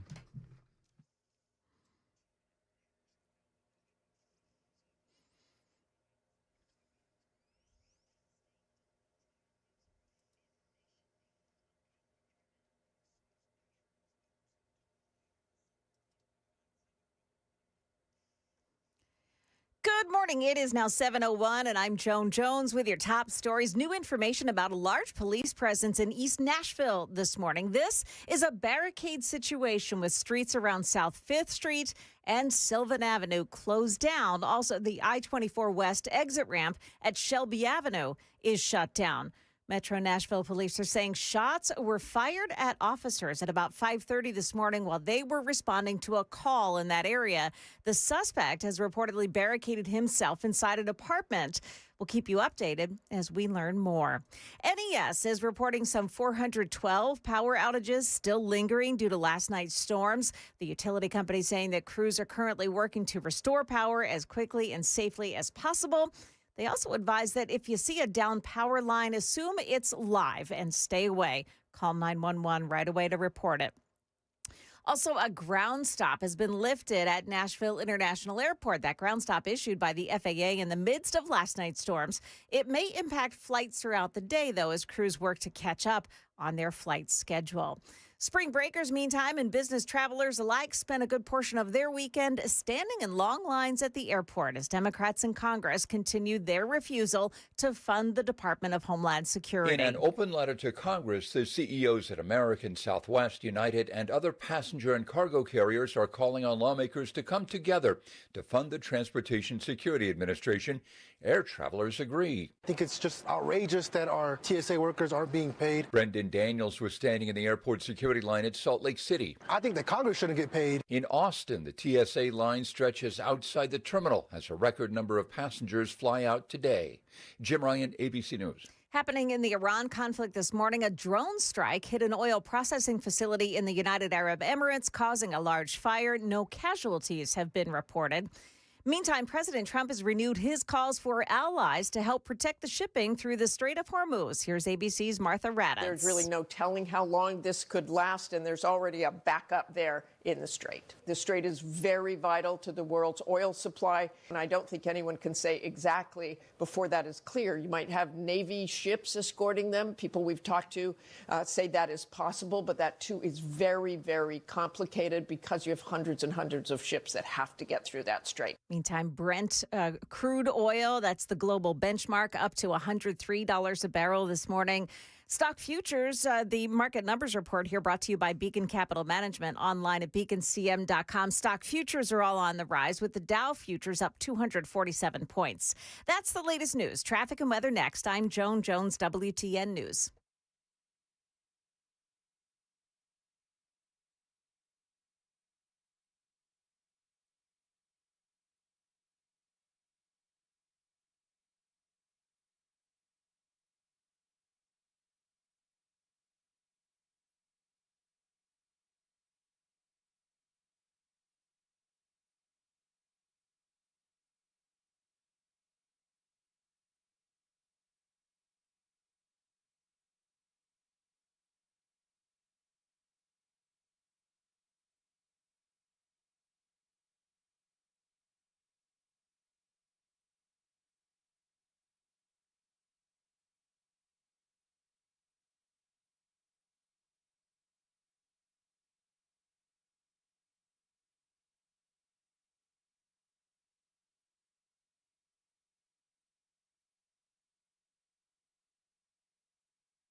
So you've got the closure on 24 westbound this morning at the Shelby Avenue off-ramp. That, again, is the police situation there. A lot of police activity.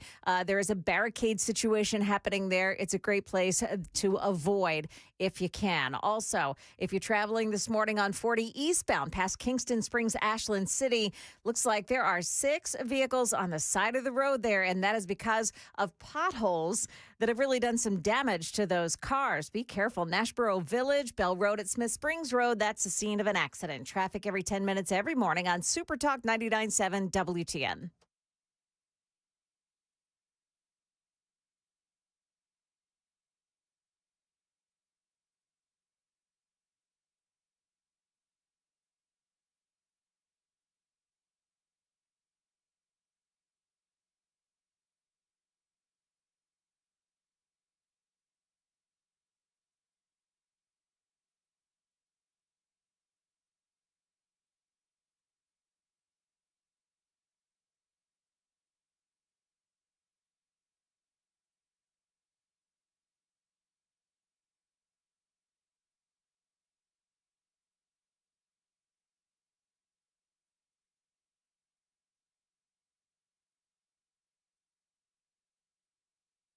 .708 Nashville's Morning News on Super Talk 99.7 WTN.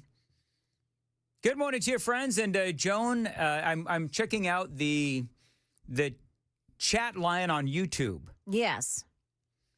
Sir Turd Ferguson, because I've met a lot of these folks over there. I've met me a turd.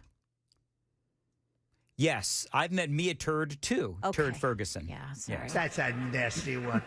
That's nasty. So I'm not entirely certain, but Turd wants to know what type of headphones does Dan Mandis use?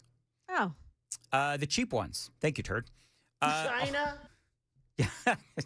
Anyway, I don't know. These are K240s. That's all I know. Let's see here. And also, Cosmo says, dang, 206 listening, only 41 likes. Get those likes up. Come on, people.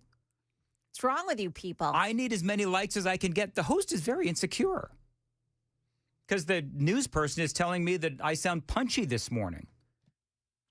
But it's only because I'm off my sleep schedule. Yeah.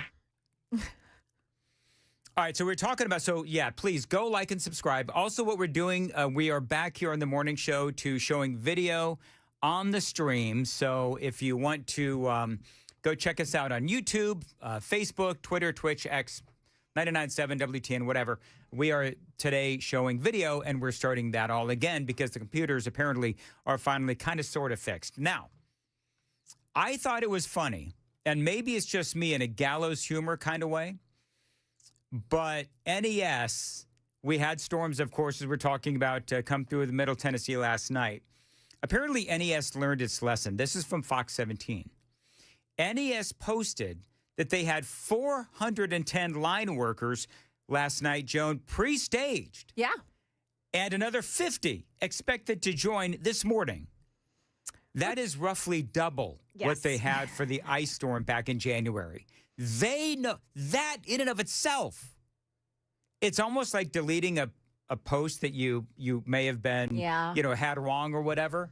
This is the NES version of deleting a social media post because they doubled what they had for the ice storm. I mean, last night, it was, I'm just going to say, it was kind of run of the mill. I mean, we've all been through this. We've been through a lot worse than we saw last night. And so to me, the fact that they had double what we had during the ice storm for, again, what I would call was a fairly typical storm that we had last night, tells you all you need to know about NES. That is them admitting that they screwed up. That's what I think anyway. Yeah. You agree, Joan? Yep, I do. Okay, then we should. I do. And I think that we're all, because I feel like we're always sort of on alert for really, really bad weather. So even if it's going to be sort of run of the mill like it was last night, we get a lot of warnings. Let's put it that way. I feel like there may be over warnings. Yeah. But it keeps us all, on our feet. 6211, why wouldn't you just put your phone on silent when you go to bed? That is a very good question. Do you silence your phone? See, here's what happened last night. Here's what happened last night is I actually told Ken, who was in charge of putting all of this together last night, our coverage last night, if you need me, I said, text Amy, and Amy will come wake me up. Because I was just going to go to sleep and then wake up if they needed me or wake up at my normal time. And so Amy didn't get a text message, and I ended up getting woken up by all of those warnings last night. And good Lord, it was so loud. By the way, 6071, this is Jerry from Michigan. Joan and Sam sound great this morning. Dan sounds a bit rusty. Oh, Dan. How did he get in? Come on, Jerry from Michigan. I don't think you're sounding rusty. I'm doing the best I can, man. Yeah. All right, Rokana. I want to get into some content. Looking forward, by the way, 7:35. I really like having these sort of military. Lieutenant General Richard Newton is going to be joining us, and this is a guy who knows all about military strategy and all that kind of stuff. Yeah. Do you know what question I'm going to ask, Joan? I'm going to ask. It seems like America and Israel has given Iran like the best we got, and they're still standing. How is that possible? Yeah. I mean, I can't be the only one. Well, because we're trying to minimize civilian casualties. Right. That's always the tippy-toe part. I think we could blow them to glass. We could, Joan. We could blow them to glass. We could, but It would very quickly turn into ash after that point. yeah. But they're trying to keep the civilian casualties to their minimum. Okay, and we're going to ask the Lieutenant General that very question when we have him on at 7:35 on Super Talk 99.7. What was his nickname? Fig. Yes. Fig Newton. That's sharp as ever. Yeah, and that is his nickname. I said to him off the air, I don't know you well enough to call you Fig. And that turned awkward. Whatever. Moving right along. Anyway, so let's get to Rokana. So Rokana, of course, y'all know that he is a Democrat, and he is very much of an anti-Trumper. And, you could talk about the conflict, the war, whatever it is, in a number of different ways. You have the narrative, you have what is really going on the ground, you have the reasoning and so forth. But I do want to play some of this audio from Ro Khanna. And again, he was on Fox News. Part of the Democrats' narrative here is the fact that they don't believe that Donald Trump knows what he's doing. This is from Fox News. Absolutely not. They should not be nuclear. But we had the JCPOA that had their enrichment down to about 3.6%. We could have had, through Oman, tougher sanctions and negotiation. The Oman but even mediators Democrats were acknowledged saying that was just putting off the eventuality of them getting a weapon, not blocking it entirely. I mean, Democrats have accepted that. Well, putting off for 15 years. That's what the JCPOA would have done. And then you could have had tougher negotiation in terms of making sure they didn't have missiles. But there was no imminent threat. Now there's a threat to the United States. We've created a threat. So that is Ro Khanna, and the JCPOA, that is the Iranian nuclear deal, which we spoke about a lot way back in 2015 when that was going on. So the congressman, this is the point, is that the congressman admits that right now there is a threat against Americans. You just heard it. And yet his side, the Democrats, refuse to fully fund the Department of Homeland Security. Got a lot more on this straight ahead. 7:15, time to check the roads on WTN.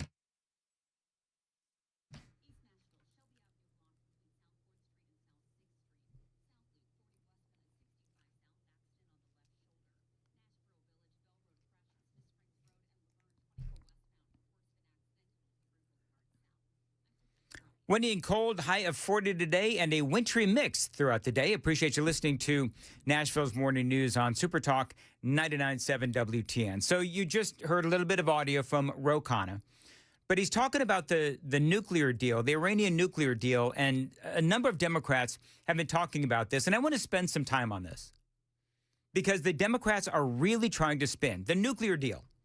Under Obama, negotiated by John Kerry, remember all this in 2015? I was here talking about it. It would have expired in 10 to 15 years, and Iran could have simply started their nuclear program again. So, yes, what it basically would have done, Donald Trump pulled out, but what it would have done is it would have eventually allowed Iran to have a nuclear program. But remember this, and this was my big thing on the Iranian nuclear deal, is that they would not allow snap inspections. They wouldn't allow inspections. They wouldn't allow inspectors to come in at a moment's notice. So I'm sorry, but tell me that I can't trust you without, actually saying the words. If you're going to say, if you're Iran and you're going to say, we're not going to let inspectors in, you're just going to have to trust us. How about no? We're not going to trust you because Iran has been lying about their nuclear programs for years. And Iran had all of these restrictions that they were trying to put in place once the deal was signed. And Trump was on the sidelines, at the time, saying to Obama and John Kerry, why in God's green earth would we ever trust Iran? How about no? How about no? See, there's that...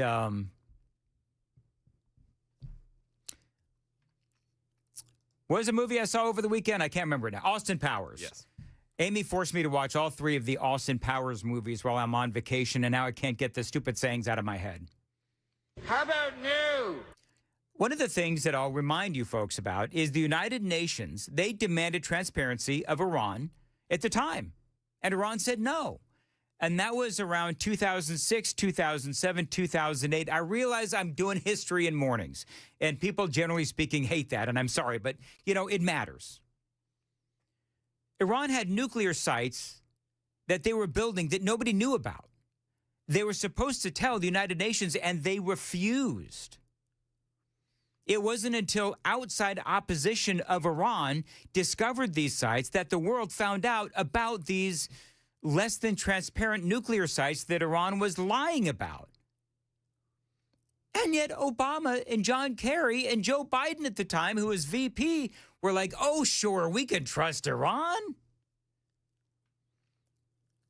So when Ro Khanna is saying, oh, yeah, we can, trust Iran, we can ensure that they don't have any nuclear weapons, or that they're not trying to build nuclear weapons. Oh, please. The whole Iranian nuclear deal was built on the basis of trust. And I'm sorry, actually, I'm not sorry, you can't trust terrorists.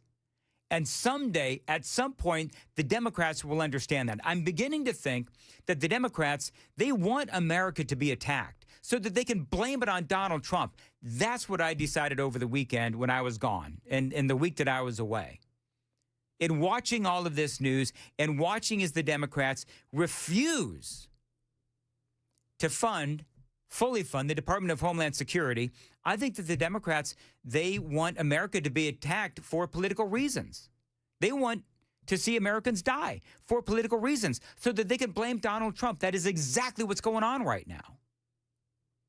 And I do believe that the media is beginning to notice that because they are being more confrontational to the likes of Ro Khanna and Adam Schiff and others in their interviews and actually asking the question, is it responsible to not fund the Department of Homeland Security at a time when we have had, count them, 4 terrorist attacks since this conflict, i.e. war, began?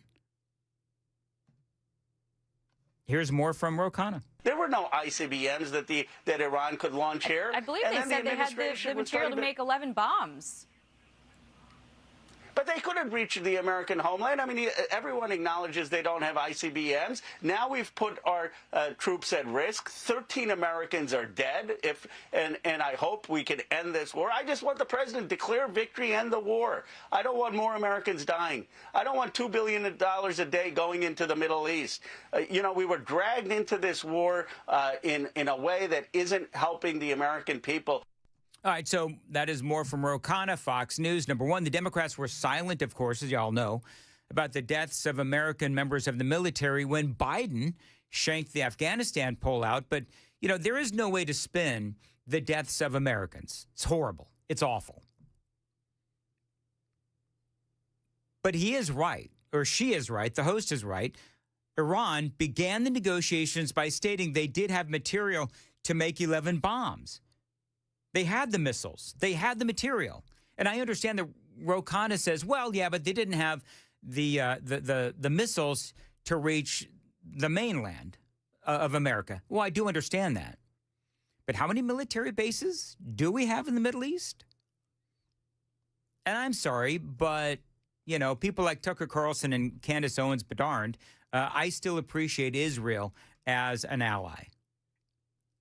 They do help us in the Middle East. Now, Ro Khanna may not care about Israel. Ro Khanna may not care about our members of the military that are stationed in the Middle East, but I do. And so, he talks about putting our troops at risk. Well, again, all those bases in the Middle East would have been in the crosshairs of a nuclear attack if you're going to take Iran at their word. And by the way, they're only getting better, Iran. They're only getting better as their technology continued to get better and better. So they get more and more dangerous. One last audio bite from Ro Khanna. They were nowhere close to getting a weapon. President Trump just 6 months ago said we've destroyed all of it. They're nowhere close to getting a nuclear weapon or getting that enrichment. And we could have continued with tough sanctions and diplomacy to make sure that they did not enrich. I remember why I wanted to play this audio bite, because Ro Khanna talks about sanctions. I'm yelling, I'm sorry. Is that the punchy you were talking about, Joan? Could be. Yeah, could be punchy. Just to put a bow on all of this, when he started talking about sanctions, my jaw hit the floor because Joe Biden ignoring the Trump sanctions against Iran, allowing Iran to sell all of that oil, and Iran making billions of dollars to fund terror, including the attack on Israel. So to hear a Democrat have the absolute gall to talk about, oh, yeah, we could have implemented sanctions against Iran, really? Because your president, Joe Biden, ignored Donald Trump's sanctions and allowed them to do all of that terror, including killing over 1,200 Israelis. So for all of their talking points, the Democrats are ignoring their own history of allowing Iran the space to lie their way to a nuclear program and to fund terror. And I don't trust the Democrats any more than I trust Iran. It is 7:24 on Nashville's Morning News, and coming up at 7:30, Joan's got the news. Joan. Yeah, still to come here on WTN this morning. We've got the latest on that barricade situation that's taking place in East Nashville right now. Some roads are closed off. We'll have the latest for you coming up at 7:30 on Super Talk 99.7 WTN. Thank you, Joan. It is 7:24 on Nashville's Morning News on Super Talk 99.7 WTN. I want to tell you about the Glock store, and if you have... All right, so I'm going to go off script. So Chris and Matt, the pressure's on, Joan. You know what, Sam? I wonder if Sam can go do my Glock store training for me, because Sam just got this new weapon that he's very excited about. Oh, yeah. So they've got this this new training at the Glock store. It's called the Simunition exercises. I've been talking about it. Matt's been talking about it. Chris has been talking about it. Well, Chris and Matt have both gone in for their simunition exercises, right? Basically, it's, they put you in a situation where you're going up against a real person in like a simulated exercise, right? Simunition. So Matt, one shot takes out the bad guy, right? Shot to the head. Simulated exercises. So Sunday, I'm relaxing by the pool and get a text message from Chris Hand, who also a one-shot wonder and takes out the bad guy with one shot. So now the pressure's on Mandis. I've got to take out the bad guy in my simunition exercise with one shot. Otherwise, and I can guarantee you, because it's been a minute since I've shot, that I'm not going to be able to do it in one shot. So I'm going to, should I go ahead and ask Sam, you think you could take out the bad guy in one shot with your new Glock? Yeah. Do you think you could? Yeah. Okay. So I'm gonna inquire as to whether or not Sam can go and kind of like let's tape a picture of you to me, and it'll just say, "Hi, I'm Dan." That's exactly right. That's exactly how we should do it. But anyway, if you've always wondered if you were ready to take care of business if somebody is threatening you or your family, well, you can go to the Glock store and partake in these simunition exercises. You're going to be armed with a Glock 17T, which, by the way, is the Glock that is used to train SWAT and U.S. Special Forces as well. Both Matt and Chris both say this is an incredible firearm. So what you want to do is you want to go utilize the force-on-force training sessions at the Glock store. Now, they start on March 21st. I think I'm supposed to do mine on Wednesday, but it does start March 21st. Slots are going fast, so why don't you see if you're ready by going to the Glock store, find them online, glockstore.com, shoot270.com, and tell them Dan Mandis told you to reach out.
It's so beautiful that these pictures almost look like they are AI generated! Exclamation point.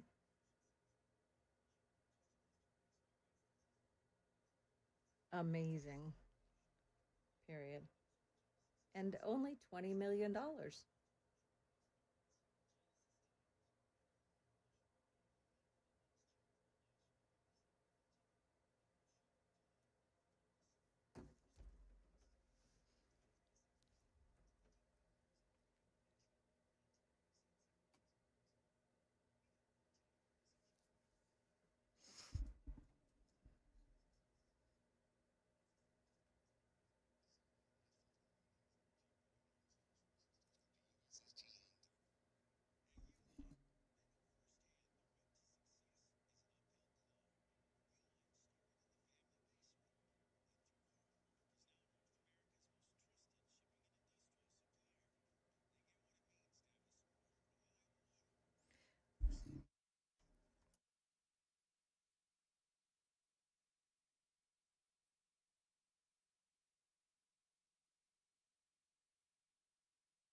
Good morning. It's now 7:31. I'm Joan Jones with your top stories. A barricade situation in East Nashville today, and it has I-24 westbound exit ramp to Shelby Avenue blocked off. Also, Shelby Avenue closed between South 4th Street and South 6th Street. News 2's Megan Fee says this began around 5:30 this morning. Metro Police tell us officers responded to a call in that area when multiple shots were fired at officers, and then the suspect barricaded himself inside an apartment. And that is what's prompting this major law enforcement response in East Nashville. Yeah, so SWAT teams were on the scene of that barricade this morning. More to come as we learn more about that situation. Well, they're cleaning up in Bonnerton, Lawrence County this morning after a suspected tornado touched down. The National Weather Service is headed that way today to determine if it was a tornado or perhaps straight line winds. Amazingly, no one was seriously hurt. Officials say there's significant tree damage along Tennessee Route 98. We know one person was trapped under a tree on Bonnertown Road. That person was not hurt. However, other minor injuries were reported across the county. That's Channel 4's Marius Payton. 10 homes were either damaged or destroyed during the storms. Storm damage has also been reported in Murray County. There's an apparent connection between the Detroit area synagogue attack of last week and a Mideast militant group. The brother of a man who attacked Temple, Israel near Detroit Thursday, who was killed earlier this month in an Israeli airstrike, was a Hezbollah commander, says Israel's military. Ibrahim Ghazali was killed in Lebanon along with 3 other of the attacker's relatives on March 5th. That's a week before police say Ayman Mohammed Ghazali drove his car into the synagogue and killed himself after security fired at him. The FBI's Detroit office, which is investigating the synagogue attack, declined to comment on the Israeli claims. That's ABC's Chuck Sieverts, and that's the latest news. Traffic and weather next. I'm Joan Jones, WTN News.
Okay, so we have that police activity. It's a barricade situation in East Nashville this morning. So they've got it blocked on Shelby Avenue between South 4th Street and South 6th Street this morning.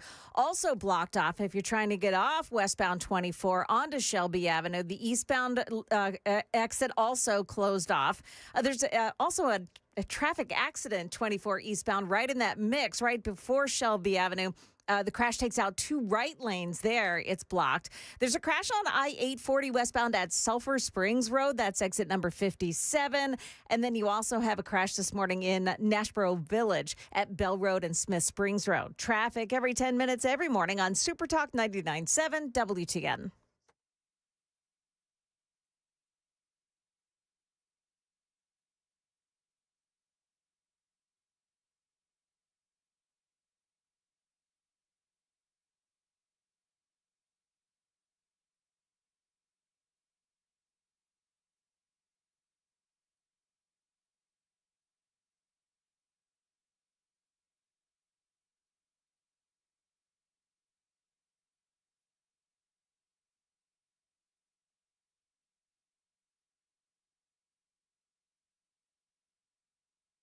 .738, Nashville's Morning News on Super Talk 99.7 WTN. Lieutenant General Richard Newton is joining us on the Newsmaker Hotline. Lieutenant General, thank you for being here. Now, I plan on I'm just going to break the ice here just to make sure that I get this right, because I think that your analysis is spot on, and Sam seems to like you a lot. So I want to make sure I refer to you in my official tease as Lieutenant General, but military types are telling me that I only have to call you General. So what is the proper protocol? Is it Lieutenant General or just General? Well, always good to speak with Sam warming up this morning. By the way, you can just call me Dick. That works out just fine, like my folks did long ago. But General works as well, and it's good to be with you, Dan, and especially Nashville is one of my favorite cities in the world. So delighted to be with you this morning. Awesome. So thank you very much. Now, my first question is this. We've been pummeling Iran now it's been, 3 weeks? And, I mean, it seems like Israel and America, we have given them a lot of firepower. I mean, they've been on the receiving end of a lot of bombs and so forth, and some cyber attacks as well. And they're still standing, and they've still got some weaponry left. Are you surprised that they still have some weaponry left? And when do you think this whole thing will come to an end? Well, I don't. Actually, we've made incredible progress to date, and we're only 2.5 weeks into this. But if you think of what we've achieved so far, the two objectives here, principal objectives, are first and foremost is to have really for the United States specifically to go after Iran's retaliatory capability, not only today, but for years in advance. That's point one. We've taken out 90% of their ballistic missiles, 95% of their drones. Their maritime capability is really 60-plus ships at the bottom of the ocean.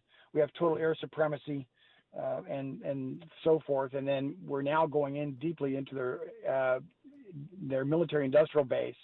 Meanwhile, Israel is focusing on the regime itself, what the infrastructure is to support the regime, this tyrannical regime that's really been in existence for 47 years, and going after the Islamic Revolutionary Guard Corps, going after the police state, the Basij militia, that really are the ones that terrorize the Iranian people in the streets. They're the ones that were killing and shooting the Iranians back in January and so forth. So we made quite significant progress. The challenge is now, if you focus from that up into the maritime aspects of this, up in the Persian Gulf, specifically the Strait of Hormuz, I guarantee you Admiral Cooper, the U.S. commander of U.S. Central Command, that's been part of, we understood would be Iranians' playbook, because they've done it before back in the 80s during the tanker wars when they tried to seize tankers shipping back in 2015 through 2024 or so. So that is really their I don't want to say it's their last gasp, but that's really what they're trying to do, to create some strategic leverage, not only against the United States, but the other markets that, the Persian Gulf, where you've got 90% of Iranians' oil exports, which creates 20% of the world's flow of oil and liquid natural gas and aviation fuel goes through the strait. So they're trying to use that as leverage. We still have a ways to go. We can get into that. I'm not surprised at this point, but frankly, just 2 weeks plus into this, I think things are going very well, but we've got some work ahead. And yes, Iran still has some punch, and that's what we're addressing right now. It is interesting. You referenced the Strait of Hormuz, and I want to get there, but do you have any predictions? And I know this is dangerous, but do you have any predictions as to how long this will go? One of the things that I've noticed is that the Democrats and even some in the media are telling Donald Trump, you might as well go ahead and declare victory now. And I would agree with you. I'm assuming that you would say this. It's way too early to declare victory at this point.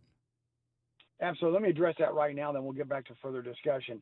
This would be absolutely the wrong time to declare victory because Iran still has some leverage, as they've demonstrated years ago with regard to the Strait of Hormuz. It's a very narrow area, and that actually it's only about 20 miles from north to south of the strait. But really what's key is it's only 2 miles of waterway there, a channel for those super tankers to be able to get through. So it's a very narrow area. It's a very difficult area, very strategic point. And that's why, ExxonMobil, other shipping, conglomerates are timid, and rightly so, of being able to go through that strait. But this would be the absolutely wrong time, because if we backed out here or declared victory, it'd be a false victory, Dan, and that would really underscore to the Iranians that they now have leverage for the foreseeable future to go back and just threaten the strait, not only really hold the United States hostage, but the rest of the global economy. And so we cannot allow for that. So we still have work to do, but we're going to get there. Now, with regard to what we're trying to achieve, it's what I would call maritime supremacy, and that's why President Trump has been asking for other nations to lend a hand here. 80% of the commerce that goes through the strait actually goes to our allies and others in the Asian market: China, South Korea, Japan, India. So that's why he's calling on them to lend a hand also for mine sweeping, but also potentially to provide combat ships, surface ships, to provide escorts that we've exercised with other nations before. This is nothing new, Dan, but to bring on a more of a robust allied effort here, not just the United States going alone. One of the things, and I had to explain this to somebody actually over the weekend, but somebody asked me, well, what is Iran doing? Are they literally, do they have a blockade there at the Strait of Hormuz where they're blocking ships through? Well, no, but they've got missiles, they've got drones, they've got, fast boats. They've got all kinds of ways that they can attack these ships trying to take, I think you said 20% of the world's oil through the Strait of Hormuz. And so there's a couple of problems there. Number one, obviously, is you don't want those ships to be sunk. But number two, it's difficult for those ships to get insured. That's the problem. Absolutely. The Strait of Hormuz is going to be solved here pretty soon. Admiral Brad Cooper, commander of U.S. Central Command, as I mentioned, by the way, prior to his command, he was the commander of the Navy's Fifth Fleet, which is up in Bahrain. He oversaw as the United States operational commander of the entire Persian Gulf. So he absolutely knows what he's doing. But as I mentioned, we're going to open the strait. We're going to achieve maritime supremacy. It's going to take time. But you're right. Iran has 5,000 mines. They've got short-range ballistic missiles and cruise missiles. They've got surface drones, but also drones delivered from the air and so forth. And so that's really what we're going to find, fix, target, and destroy. It takes time to do that, and we are going to achieve that. And then once the strait is open, however, Dan, what's important here is not just going after in terms of current operations, but we're going to have to maintain a presence there. Our maritime supremacy is going to have to be maintained there for the foreseeable future to keep the strait open. Once this is resolved with regard to Iran now no longer having this strategic leverage at a strategic point called the Strait of Hormuz, once that's resolved, I believe that's really going to be getting closer to endgame for Iran. Once that happens, and once you consider what we've achieved with regard to our air power, those two key areas that we're talking about is the infrastructure that supports the regime, but also Iran's ability to retaliate, to include their nuclear weapons complex.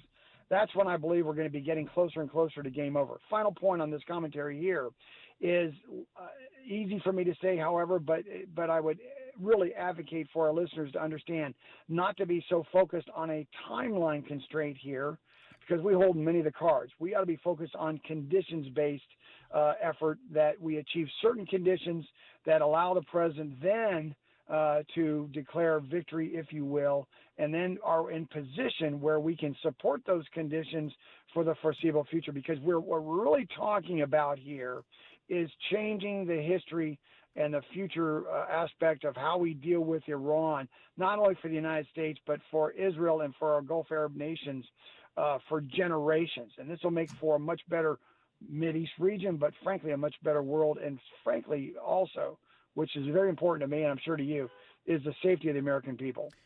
Lieutenant General Dick Newton is joining us on Super Talk 99.7. And General, give me 15 seconds. I got to check the roads. But I do want to ask you coming up, I've noticed that the Democrats are, not so suddenly, I suppose, but they're bringing up the Iranian nuclear deal as a part of their reasoning why if Donald Trump had only stayed in the Iranian nuclear deal, none of this would be going on. We're going to talk about that straight ahead. 7:48, time to check the roads on WTN.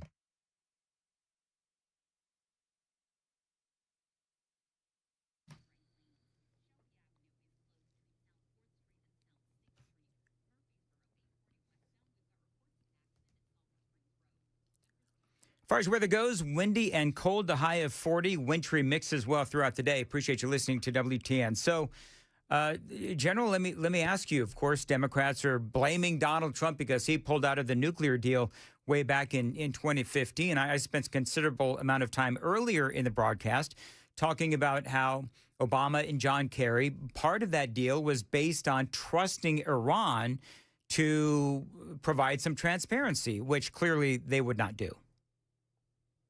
Well, the JCPOA you refer to under the Obama administration is back in 2015. President Trump pulled out of that in 2018, and I salute the president and administration for doing so. Because what the JCPOA did not deliver was on very deep aspects of the agreement, did not allow for really truly inspection from the International Atomic Energy Agency and so forth, point one. Secondly, it had a timeline into it within 10 years where Iran could go back to pursuing a nuclear weapon, specifically with the enrichment of highly enriched uranium. Also, it did not curb their ballistic missiles that we're dealing with right now in terms of what really is essential for, it's one thing to have a nuclear weapon, it's the delivery system with a ballistic missile, then that was not effectively curtailed throughout the agreement and so forth. So I think it was a gutsy call by the president. Regardless, the bottom line is, and for decades, since the Islamic regime took over Iran in 1979, they've never been able to be trusted. They are still tyrannical and diabolical with their methods, not only against the Iranian people, they are still the largest exporter of terrorism in the world, and Dan. And so coming into a paper-thin agreement under the Obama administration and then being terminated by the Trump administration, I think was a good call. That really, the enforcement of that would have been nearly impossible. What we're seeing today, however, regardless if you've got a thin paper agreement like was determined by the Obama administration or today when that's gone, but still, Iran is still trying to pursue a nuclear weapon. Iran is still the largest exporter of terrorism. Let's see what's going on in the northern flank of Israel right now with Hezbollah, where they've lobbed 200 rockets into northern Israel. Still, you've got the threat of the Houthis down in Yemen against the Red Sea. These are all proxies from Iran, and there's still significant blood on their hands, being Iran against Americans. If you look at the Marine barracks where 240 Marines were killed in October of 1983, you've got Khobar Towers and where 20 airmen were killed in 1996. You've got hundreds, if not thousands or so of Americans killed with the Quds forces and the IRGC in Iraq and so forth, on and on and on. So this is a time and place where Iran is at its weakest point economically, militarily, and certainly politically. They are isolated now. We have to finish the job. We have to continue on with this so we get this menace off the books, not only a menace against the United States and our national security interests, but Israel and other now Gulf Arab nations. The world will be a better place once that mission is accomplished. And so we're in the throes of that. It's going to take time, but I believe that's really what the end game is going to be here, within a reasonable amount of time. I played some audio for the folks listening before you came on, but it was Ro Khanna, of course, California Democrat, and he was talking about how, we could just continue to sanction Iran And I thought it was really rich for a Democrat who is a supporter of Joe Biden to talk about sanctioning Iran when it was Joe Biden who looked the other way on Donald Trump's Iranian sanctions and allowed them to sell oil. And that, of course, allowed them to, during the Biden administration, to fund that money for terrorism, including attack Israel. So I thought it was rich now that you've got these Democrats talking about sanctioning Iran. Well, actually, the Biden administration attempted to stiffen the sanctions with Iran, and I salute that. But it's one thing to have sanctions. It's a totally another thing, and this is where perhaps administrations have failed in enforcing the sanctions. Yep. And so we tried that route. We tried every inch of diplomatic effort here to the last mile, even with the Trump administration going very deep into their diplomatic playbook to get Iran to stop pursuing nuclear weapons and so forth, with economic sanctions, with other methods. And that just doesn't work. It didn't work and won't work. And that's why you see our United States very strong military capabilities here being levied against Iran. But also, here's a difference.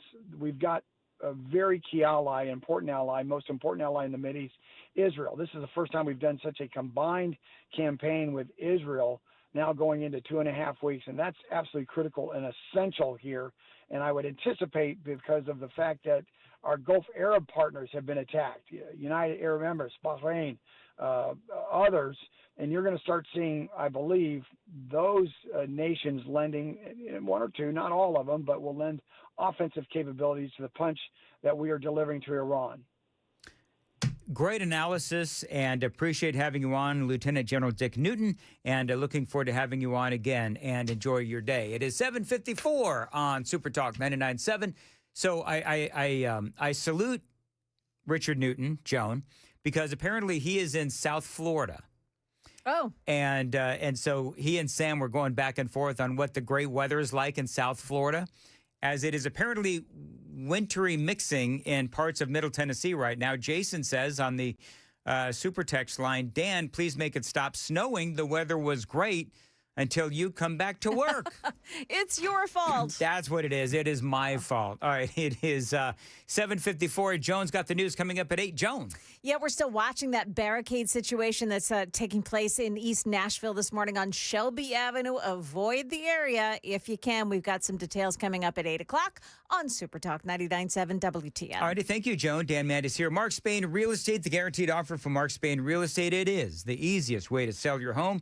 You're going to save time and make the most money, and you can say goodbye to the stress that comes with showings, open houses, and costly home repairs. Now, my friends at Mark Spain Real Estate, they're going to sell your home fast and for maximum profit. One of their satisfied clients, Steve, said, and this is a quote, "My experience with Mark Spain Real Estate was beyond 5 stars.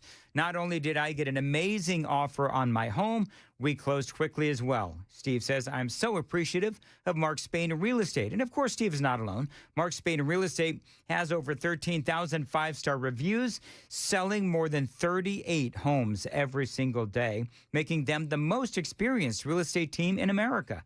Trust Mark Spain to provide the strongest cash offer in the industry and sell your home hassle-free. Find out what the guaranteed offer would be on your home today. There's no obligation.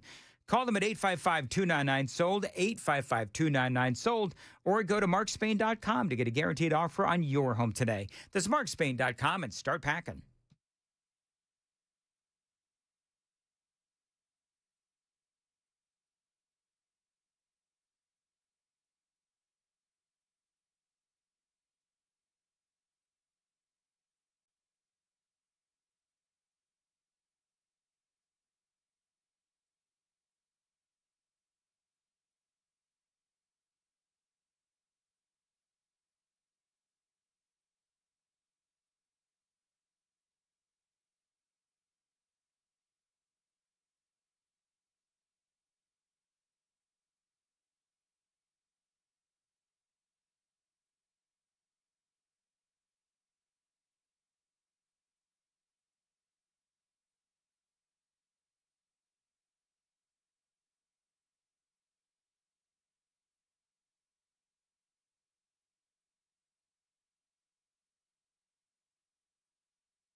Good morning. It's now 8 o'clock, and I'm Joan Jones with your top stories. Metro Nashville police are asking drivers to avoid the area of Shelby Avenue in East Nashville as a barricade situation continues this morning.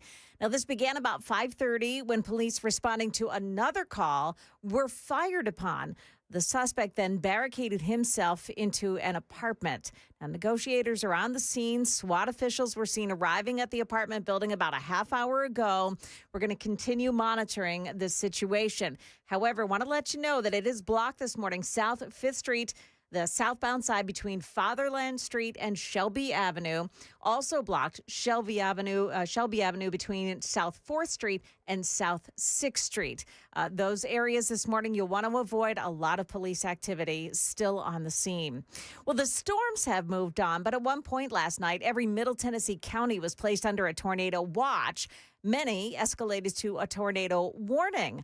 One county did experience either straight line winds or a tornado. It was in Lawrence County. The emergency management officials there reporting there were 10 homes and one business heavily damaged during the storms. Minor injuries were reported. A handful of school districts have announced closures for today as well. Other news, Israel says that its military has destroyed a plane that was formerly used by the Ayatollah, the late supreme leader, and other senior Iranian officials. That plane had been parked at Tehran's international airport. TSA checkpoint lines are nearly at a standstill across the country as TSA employees are still working without a paycheck. Now, even the airlines have had it up to here with Congress. Airline CEOs, including Delta, United, American, and Southwest, say federal workers being forced to work without pay is simply unacceptable, and they urge Congress to reach an agreement very soon. In the meantime, though, airport officials are urging travelers to arrive 3 hours early for their flight in order to navigate the TSA logjam. That's ABC's Faith Abube reporting. Market numbers brought to you by Beacon Capital Management, online at beaconcm.com.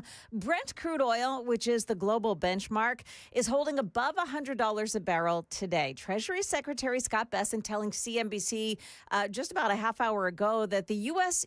is allowing Iranian tankers to go through the Strait of Hormuz. He says that's to provide oil to the rest of the world. Stocks are headed for a bounce at the opening bell today. We've got Dow futures up 390 points. That is the latest news, traffic, and weather next. I'm Joan Jones, WTN News.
Okay, once again, avoid it this morning if you can. It's in East Nashville on South 5th Street between Fatherland Street and Shelby Avenue, and also Shelby Avenue between South 4th Street and South 6th Streets. That's the area where that barricade situation is going on right now. A large police activity there, and they're barricading the roads because of that barricaded person inside of an apartment building.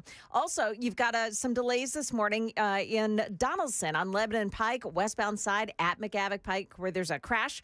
There's another one in Brentwood on Old Hickory Boulevard, eastbound side at West Park Avenue. Is 65 northbound in Brentwood, just before Concord Road. A crash takes out the left shoulder, and then I-840 eastbound past I-65 in Franklin. That's the scene of an accident. Traffic every 10 minutes every morning on Super Talk 99.7 WTN.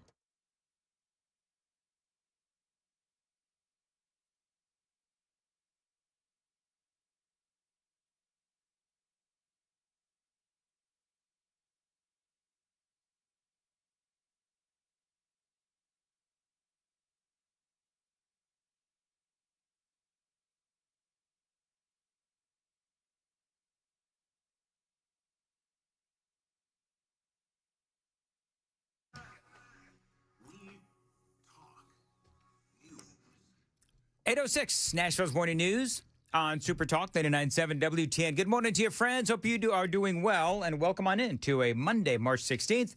Hey, Joan, just so you know, today is National No Selfies Day. Is that right? So no selfie for you today. Okay, well. Could you go a day, Joan, without taking a selfie? Could you just go a day? I go most days without taking a selfie. I go all days. Yeah.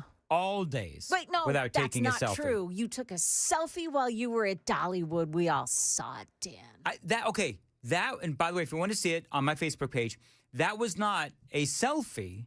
Mm-hmm. That was a picture of me with Dolly Parton in the background. Was it you that was in the picture? Did you take a picture of yourself? I took a picture of Dolly Parton with me intruding in the photo. I was going to say, like if a tree falls in the woods, anyone here, is Dolly in the photo if she doesn't know she's in the photo? Yes. So then the picture was of you, Dan. It was all about you. She looked right at me. Didn't you say earlier she was wearing sunglasses? She was, but her... Shut up, Sam. Did she undress you with her eyes? No, but I can't say the same. What? I didn't say anything. What's your problem? Anyway, moving right along. Very nice. I know a guy that does custom car airbags. Okay. About that war. Anyway, so yeah, it is a National No Selfie Day. So, and great. By the way, people asking me to talk about my vacation on the super text and also on the YouTube chat. Yeah. I don't know. Is Brian going to join us at 8:35 for the usual fun and frivolity that we typically do at 8:30? If not, I totally get it and I totally understand. But that would be the natural place to talk about my vacation. I talked a little bit about it during the 5 o'clock hour. But you know what? For those people, and don't give it away, Joan. Yeah. Don't give it away, Sam. At 8:35, I have a special message from Dolly to the people listening to Super Talk 99.7. Is that right? Yep. Like personalized? Personalized from Dolly. It's exactly right. So that's going to come up at 8:35. Okay. So for the people that are watching on YouTube, and the YouTube looks a lot better today because we're using video and so forth. So we have that and special message for from you folks to Dolly. What from happened Dolly. to the TV behind you? It's Monday, Joan. Okay. That's all I can say. It's Okay. Monday. Something happens in this studio. Sam and I were talking about it. You want to hear some good company be complaining? Yeah. I love this. Go ahead.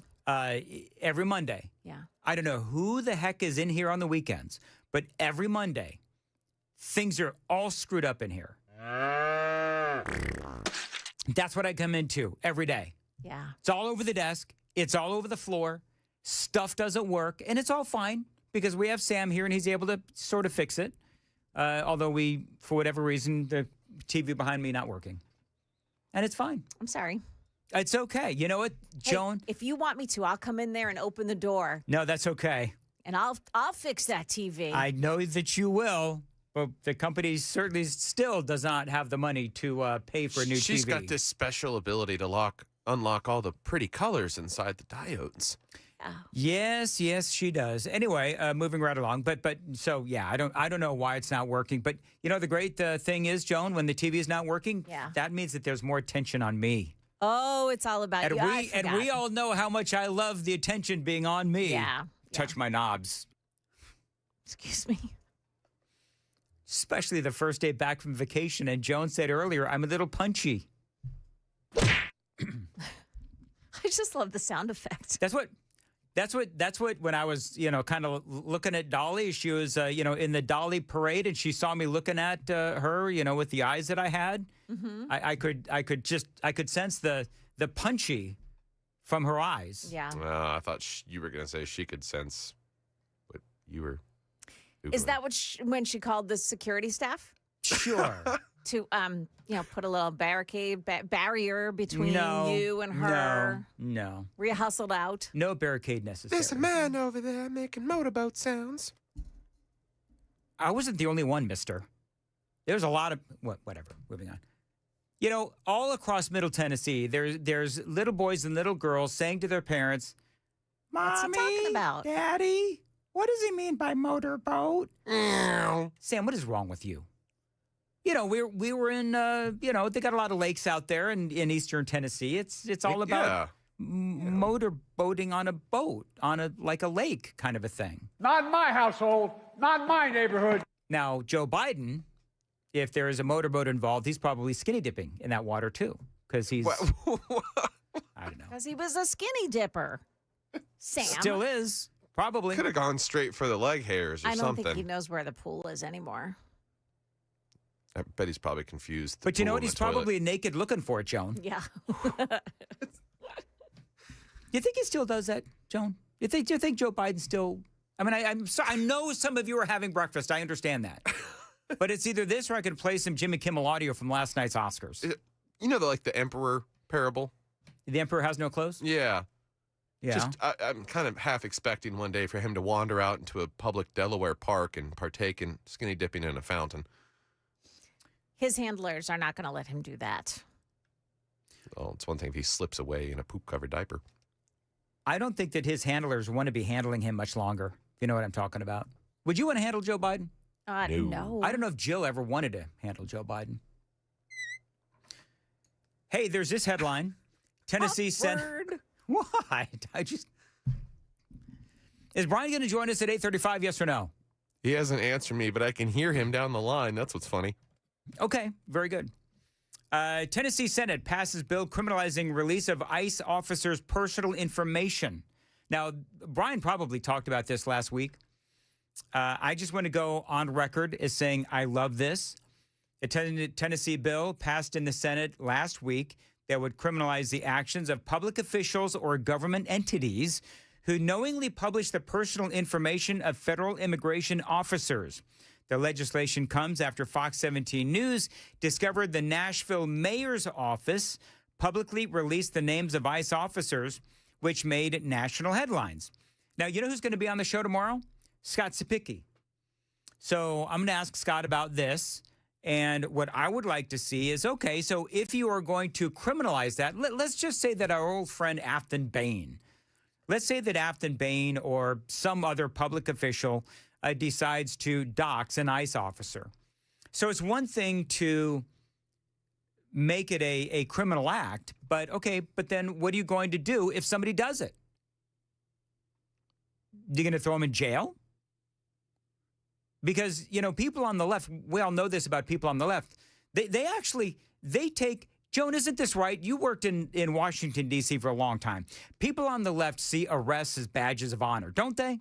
They see what as badges of honor? Arrests. Oh, yeah. They see arrests as badges of honor. Yeah. So they don't care about this unless it is, like some good time in the whole, clinker or the clink. Clink? Jail. Clink. Right. Haul them off in the paddy wagons, eh? That's exactly right.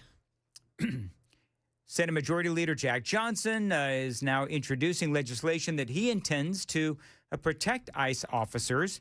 I think that is a great move by the Tennessee State Legislature. We were driving home. It was actually really interesting. So we went to Eastern Tennessee and Pigeon Forge and Dollywood and all that. We're driving home. We go through Crossville.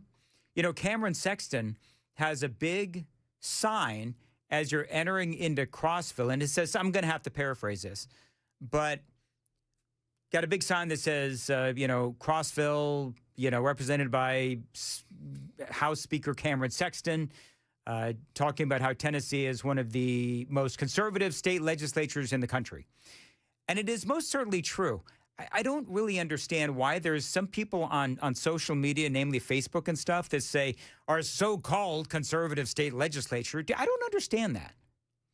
Like, all you have to do is look at the conservative rankings and the conservative scores of the state of Tennessee, and then you see people on Facebook all the time complaining about the so-called conservative state legislature. I don't understand what it is that they see about the state legislature that they deem as, and it's the puritanical conservative people out there that are always saying that, nobody is as conservative as I am, right? We got a bunch of those people in Middleton. It drives me absolutely nuts. So I do believe that we absolutely have a conservative state legislature here in the state of Tennessee. Going to be interesting to see how the new governor, whoever that is, whether it is Monty Fritz, whether it is John Rose, whether it is Marsha Blackburn, but how the new governor will interact with the state legislature. I believe that it'll be whoever it is. I'm here to tell you, I don't think that whether it's Blackburn, John Rose, I actually like Monty Fritz too. I don't think we lose with any one of these gubernatorial candidates.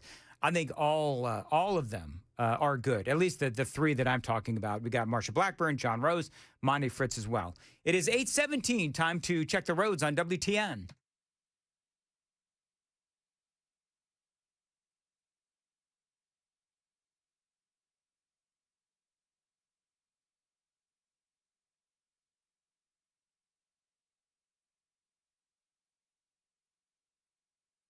All righty. As far as your weather goes, windy and cold, a high of 40. Wintry mix throughout the day. Apparently, it is wintry mixing through some parts of Middle Tennessee. Are you seeing that, Joan?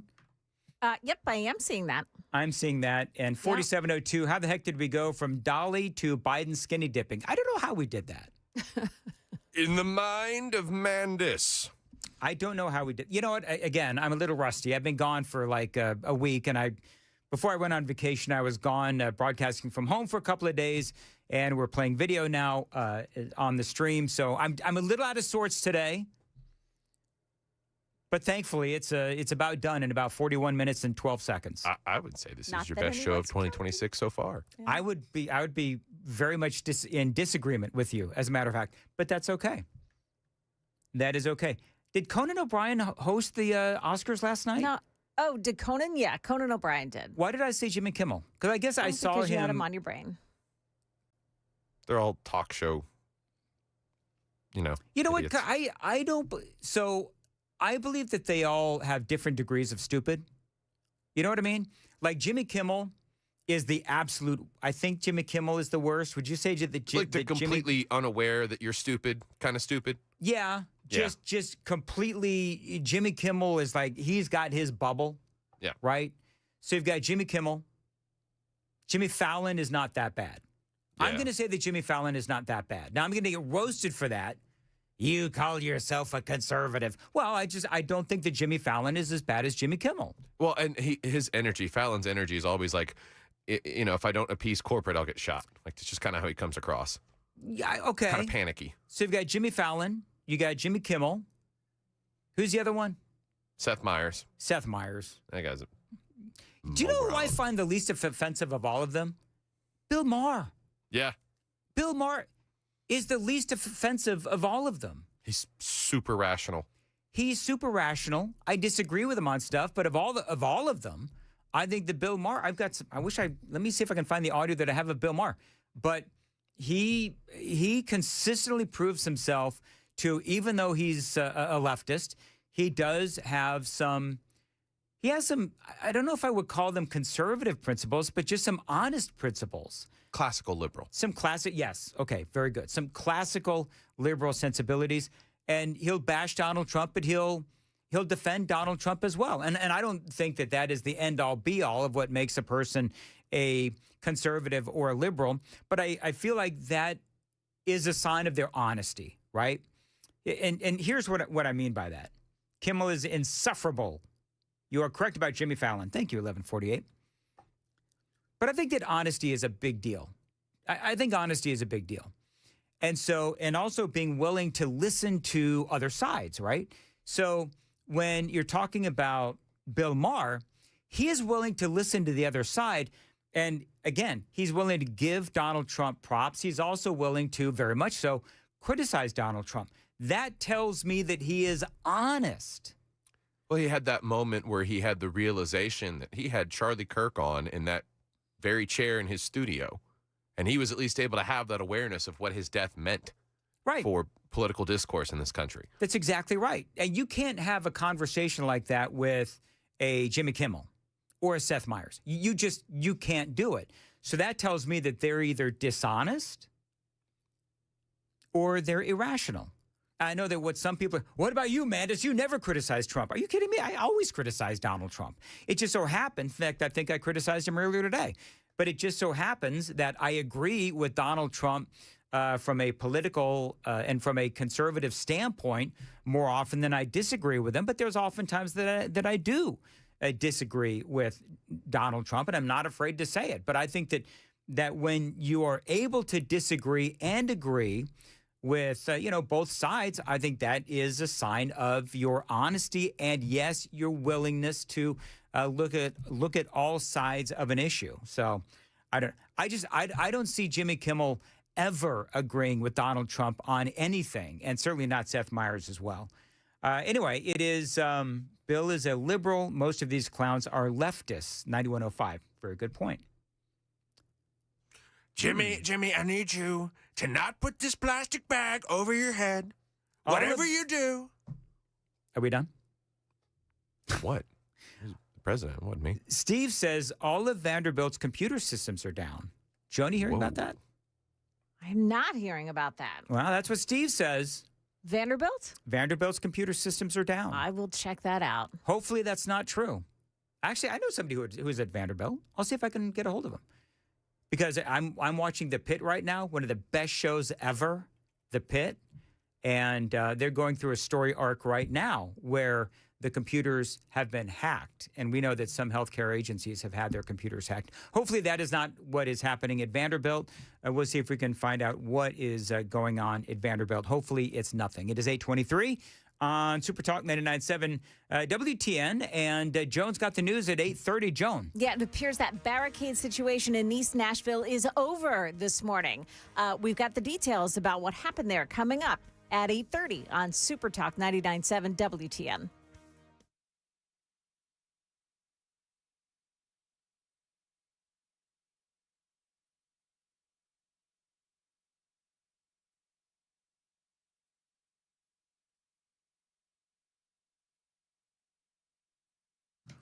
A24 USS United Structural Systems. Tennessee continues to be in recovery mode from, of course, the ice storms from a couple of months ago now. And also, of course, last night we have some power outages as well. But we do have flooded homes. We've got weakened infrastructure. USS can help with all of those issues and a whole lot more. Since way back in 1994, United Structural Systems has helped thousands of families and businesses restore their homes after foundation damage. That damage typically comes from crazy weather like the weather that we had last night. So you go down into your basement or your crawl space. You check to see if you have any moisture or water damage. If you do, you have waterproofing issues. My friends at USS United Structural Systems, they can help you. Go to their website. It's USSTN.com. If you've got waterproofing problems, they can help you at United Structural Systems. If you've got foundation issues as well, this is the company that can help you. They've helped me several times over the past 9 years. And yes, I was a customer before I was an endorser. So check out United Structural Systems. Call them at 615-488-7855, 615-488-7855. Find them online, ussTN.com.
Good morning. It is 8:30, and I'm Joan Jones with your top stories. Well, it is over. A barricade situation in East Nashville has ended.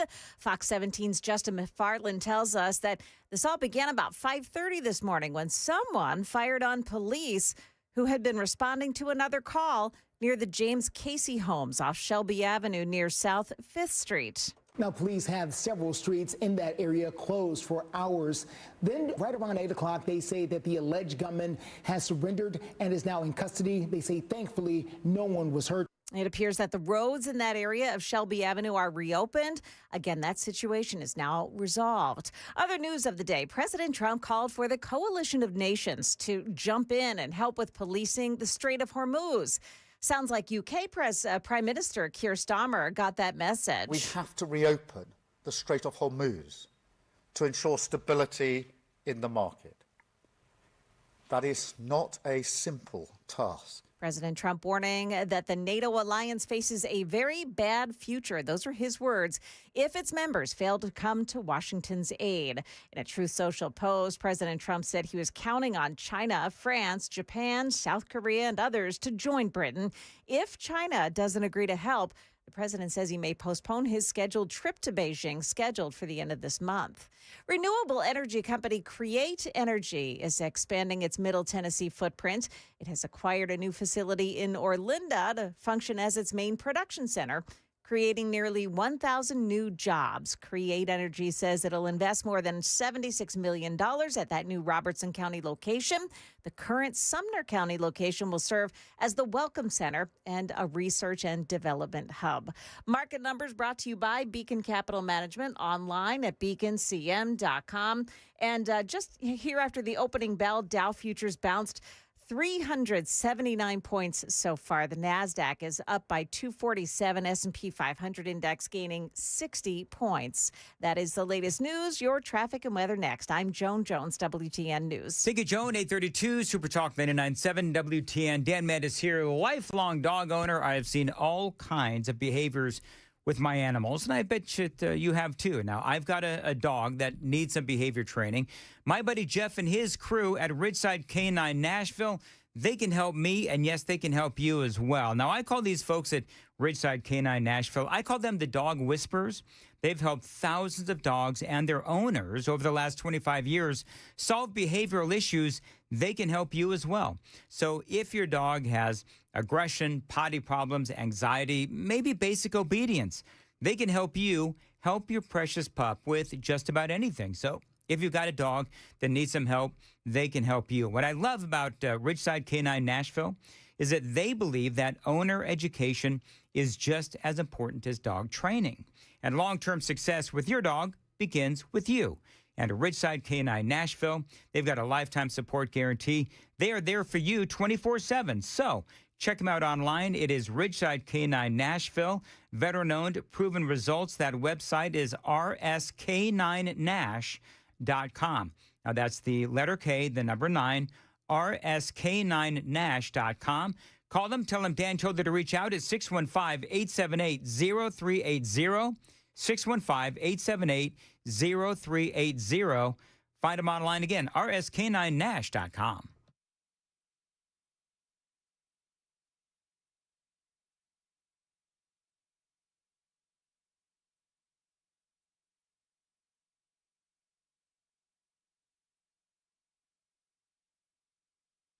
Dan Mendes here for my buddy Dr. Horn. Listen, whether you are 20, 40, or 60 years old, Vision for Life has the right procedure to help you see clearly without glasses or contacts. So if you're tired of dealing with blurry vision, Dr. Horn at Vision for Life is the name to know in Nashville. Now, Dr. Horn has helped thousands of people finally break free from glasses and contacts. Now, what makes Vision for Life different is that your treatment is tailored just for you. There is no cookie-cutter approach, just smart, personalized care using the most advanced technology available. So no matter your age or your eye condition, Vision for Life is the destination for vision correction. So schedule your consultation today and let Dr. Horn create a custom vision path built around your lifestyle and your vision goals. Find them online. It is visionforlife.com, 615-436-2020, 615-436-2020, visionforlife.com.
Looks like we have an accident this morning on Bell Road in Nashville at Brittany Park Drive. Also, the eastbound side of 24 in Whites Creek area before Old Hickory Boulevard North. There is a crash reported. North on 65 in Brentwood, just before Concord Road. The right shoulder is taken out by a crash. And you've got another one this morning on Morgan Road in Jolton at Wilkinson Road. Traffic every 10 minutes every morning on Super Talk 99.7 WTN.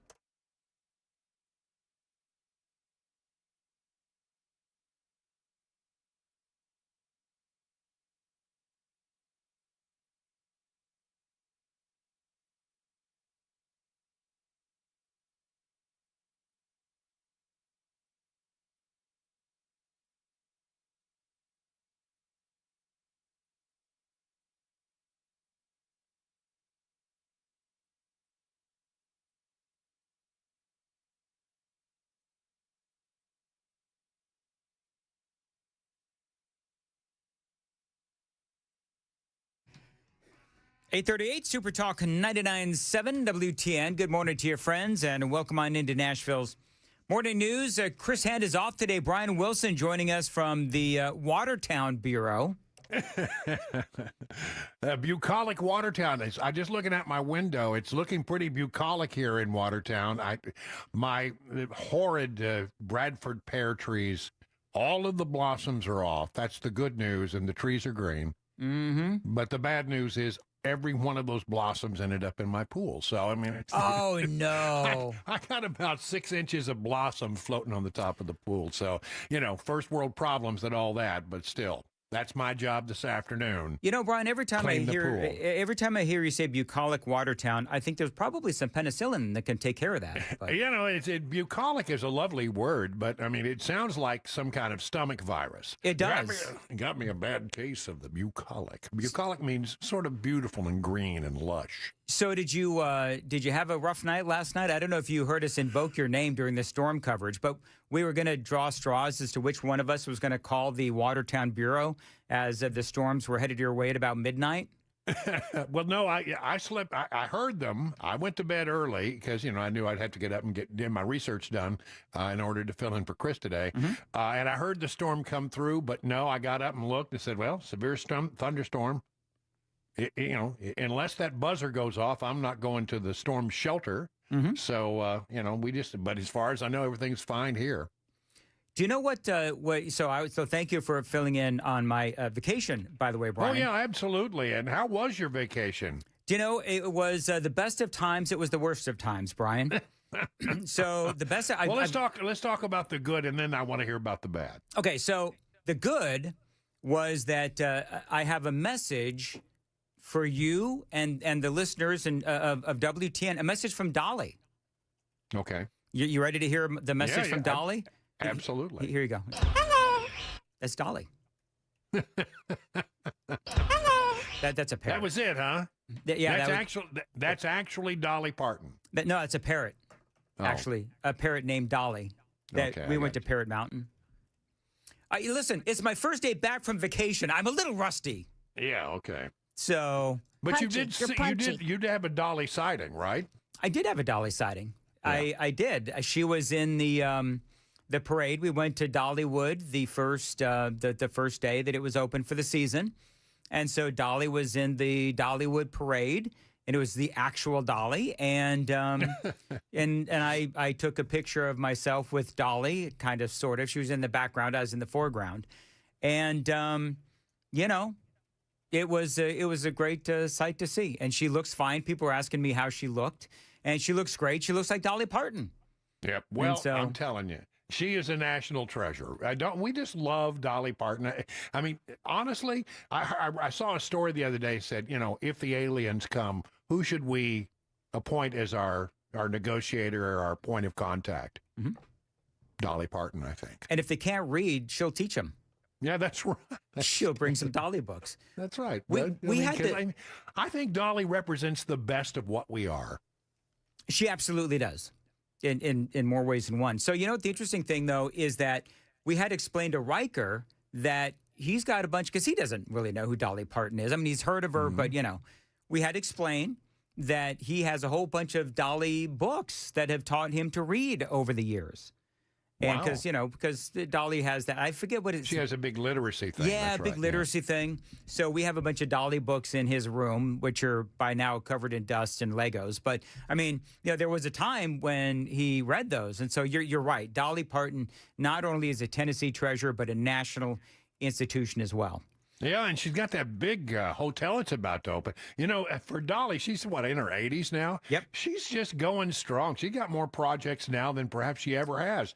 The big hotel is about to open up before long, and that's really, the one thing I know about Dolly Parton is when she does something, she does it well. She does it right. She doesn't pull back. It's quality every single time. And, I'm anxious to see, and see what that hotel's going to be like. But I'm predicting that will be, the luxury destination for a lot of people coming to Nashville. Oh, yeah. And I've been to, I know you're not a big amusement park guy. Well, no, I do. I just feel like my days of hiking around a amusement park, to me, the joy of walking long distances, right. I no longer find a great deal of excitement about that. But I do love them. I grew up on, Six Flags Over Texas. Oh, yes. But I'll tell you the other thing. I don't do well in things that go round and round. Roller coasters, I'm okay. Mm-hmm. I love roller coasters, but I went, for example, to Universal. My daughter wanted to go to the Harry Potter thing. She was into that whole rigmarole. Yep. And so we went, and there was a ride. And first of all, that's back when I was in my heftier days, and so we got ready to do the ride, and I couldn't fit in the ride. No, it was too tight. And they said, "Oh, we have one back here. And put you in the fat kids ride in the back, because they have one that's made for the fat kids." But of course, my daughter is completely mortified, mortified that we have to get on the fat kids ride. But we get back on the ride, and and I'm 6'4", and I was about 320 at the time, so I was a big beefy boy, and we rode it, and then. It's one of those rides where the roller coaster is synced up with videos. Yes. And all. And I don't do well in those. It's like if they're like a couple of frames off, I start to get really. No, I'm not good in that kind of environment. I literally had to crawl off of that ride. Oh yeah. At the end of it, I'm crawling off, and I had to, my daughter had to carry me over to the side. Part of it was, and I don't recommend this, is that there's a thing in the Harry Potter culture called butterbeer. Oh, yes. I know of butterbeer. And I drank butterbeer before I got on the roller coaster, and it was not sitting well. It was just a bad. It was bad. It was really, really bad. And this is, I should know because it's been this way since I was a kid. One of the most mortifying things is my hometown. I went to the Ector County Coliseum for the 4th of July carnival, out there on the Coliseum grounds. And I got on a ride with this girl that I was really sweet on. Her name was Becky Roberts, and I just really, boy, I had a lot of passion for Becky, and I thought she was the sweetest thing that I ever saw. So it was really cool to get a date, and I get on this thing, and it was simply a swing that went round and round and round. I barfed over about 55 cars in that parking lot. It was and it completely ruined any chance I ever had with Becky Roberts. So no goodbye kiss? No, After all that vomiting? At that point, they basically took me to the car and took me home. It was just something. I don't know why I haven't learned my lesson, but I still want to try now and then. And every time I do, it doesn't end up well. Do you know what the worst part of a roller coaster is? Let me see. Joan and Brian and Mason, you can play along too. Do you know what the worst part of a roller coaster is? Going up. The going up. I disagree. You disagree? Yeah. Do you know that every time I go up, Riker likes to go with me because I go up and I close my eyes because I'm afraid to look. Now, once it goes down, you're up to the top of the hill, then it starts to go down. Then it's a little bit easier because you're actually moving and I can open my eyes again. But yeah, I hate the going up sound. You don't like the anticipation? No, I don't. There was only one time in my life that I ever got on a roller coaster, and it was only because my friends tricked me. We were at Disney World, and they told me that we were in line to get into the mall. What? And I got on, what was that, Magic Mountain? What's that called? Magic Mountain? Magic Mountain in L.A. Yeah. I was a teenager. I didn't know. And Not what did they LA, say? And wait, what did they say to you? Orlando, Florida. That it was the mall, and we were gonna go shopping. Okay. And there was a line to get in the mall. I don't know what I was thinking. And you somehow ended up on a roller coaster. On a roller coaster. I once I got there, I said, "Oh, well, okay, I guess I'll go." But that was the only time I was ever on a roller coaster. Well, you're missing a lot, Joan. No. Because roller coasters are a lot of. I mean, listen to Brian's story of barfing. I mean, who doesn't want to just barf on 55 cars? I think I would just pass out. When I watch them, like when I watch a video of a roller coaster ride, my stomach starts to churn. I can't do it. It's surprising. I have that fear, not on roller coasters, because I feel like it's sort of an okay, engineers have been involved and we're going to be fine. People ride this thing every day. Very few people die on roller coasters. And not to say that the number is zero, but it's very low. So I felt like but I'll tell you something. I'm afraid of heights. Yeah. And it's really bizarre because I spent a lot of time hanging out of helicopters in the early part of my career, and that didn't bother me at all. But looking over the edge of a cliff or over the edge of a building frightens me to death. It really does. Now, which is why the one last thing that's on my bucket list is I want to jump out of a perfectly good airplane. And that would be overcoming a great fear. But I don't want to do it with somebody, tandem. I want to just do it. And unfortunately, that takes a lot of work and a lot of time. Why in the world would you know who else wants to do that, Brian? Who? Amy. Yeah, listen. Amy wants to jump out of an airplane, and it's like, why would you do that? That makes no sense. No. She and I have a serious disagreement on this. I told her I cannot support this. Just check the box, and that's the one box. I mean, I've done everything that I really wanted to do. I mean, for me, one of the great ones was to fly in a supersonic aircraft, and I got to fly with the Thunderbirds, and that was it pulled a 9.1 Gs on takeoff. I mean, I got my little 9G pen that they give you. So I mean, that was a great experience, and I've gotten just because of the job, I've gotten to do some amazing things. But for some reason, I've never been able to figure out how to make that happen. And now I'm wondering, have you reached the point where, this is just basically going to end up as a broken hip, and why bother? I would be down the why bother road. I mean, if you if you want to jump out of a perfectly good airplane, you better hope that your parachute is perfectly good too. That's right. That's right. Because that is insane. Now, as far as roller coasters go, I like the ones that go. What would you like, in a loop? So there's one that we Amy started laughing at me. So roller coasters terrify me. I mean, they really do terrify me. But both she and Riker say that, and I forget, it was like the Screaming Eagle or whatever it is at Dollywood. But apparently what I screamed when I was on set roller coaster over the weekend, going through, I think, the second or third loop, was yippee-ki-yay. Now, I don't know why I was screaming yippee-ki-yay, and I don't even remember doing it. All right, Bruce. Riker even said, "What were you screaming?" Yeah. And Joan and Amy says, "Yippee-ki-yay." He was screaming yippee-ki-yay, and I don't know why. Just having a good old time. I wasn't. I was crapping my pants, actually, because I didn't know it had so many loops. Yeah. So, yeah. Now, it's fine. I didn't have any of that butter beer that Brian was talking about earlier. Yeah. But you actually know what I discovered is that if you go on some smaller roller coasters, you kind of warm up your stomach. Yeah, warm up. Yeah, you warm up. And so then after that, I was fine, aside from the yippee-ki-yay moment, which apparently I'm going to be living down for the rest of my life and my family, because nobody can understand, even me, why I was screaming yippee-ki-yay. But a good time was had by all. Yeah, but it sounded like overall it was a good time. It was. Yeah. We went I haven't been to Dolly World. I mean, I don't know why I haven't been, but I got to go. Come on, man. I got to go. And you call yourself a Tennessean. I know. It's just not right.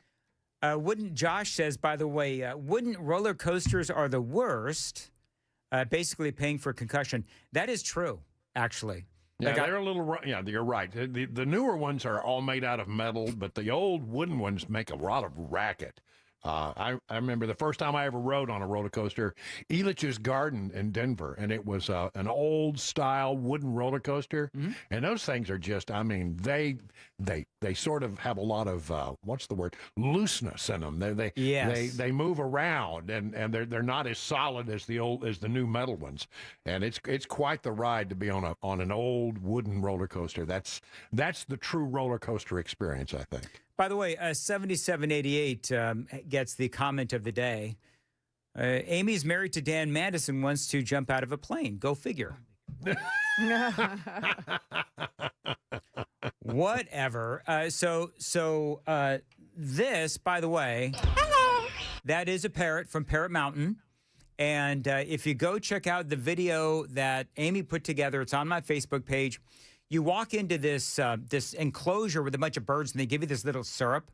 Brian, you'll be able to appreciate this joke, because I said this joke earlier. Nobody understood it. I know you'll get this. Okay, it was like I was in an Alfred Hitchcock movie. Well, let's see. Let's see. Give me a chance. Let's see. Because it may not be that good. You have this syrup, and all of these parrots descend on you, and they start, like, they're on your shoulders and your head and everything, because they want the syrup. And so I will admit, I got a little nervous. And I even said, this feels like an Alfred Hitchcock movie. Yeah, Tippi Hedren. Okay, now I don't know who that is, Brian, but it's like apparently Mason knows who Tippi Hedren. Do you know who Tippi Hedren is, Joe? I don't, but I think it's just funny that it's like, yeah, nobody got my reference earlier, then he makes one, and it's a nice little back and forth. Wasn't Tippi Hedren the actress? Yeah, she was. In The Birds? Yeah, that's that. Oh, okay. I was pulling up out of thin air. Best I got. That's pretty good. So, but anyway, yeah. So Parrot Mountain, I never in a million years, I thought that I would have enjoyed something with a bunch of birds. But I really love Parrot Mountain. So if you end up going to Pigeon Forge, then go see the birds there at Parrot Mountain. It was a lot of fun. Well, for me, it would have been the parade. I got to see Dolly. Okay, back to the car. That's it. I mean, that would have been the highlight right there. Yeah, well. Sell my clothes. I'm going to heaven. And and have you never seen Dolly Parton in person? You had to have seen Dolly Parton in person. I've never seen Dolly Parton in person, and I heard a rumor that back when her husband Carl Dean was alive, that they went to a certain Sonic on a regular basis. They had like a Coke date that they would go on once a week, and I always wanted to sort of just go and watch. Yep. And see if I could, but I never did get around to it. But one way or the other, she came to the D.C. Bureau one time when I was at Fox, but I was on remote. I was out somewhere on doing a live shot, and I missed her. But I got her signature. They got her autograph for me. Brian, we need to work. Really sweet. We need to work on your stalking skills. Okay. Brian is in for Chris coming up next on Super Talk 99.7 WTN. Dan Mandis here. You want me to do contours here? What do you want me to do? Oh, you want me to do contours here? Go for it. Yeah, great.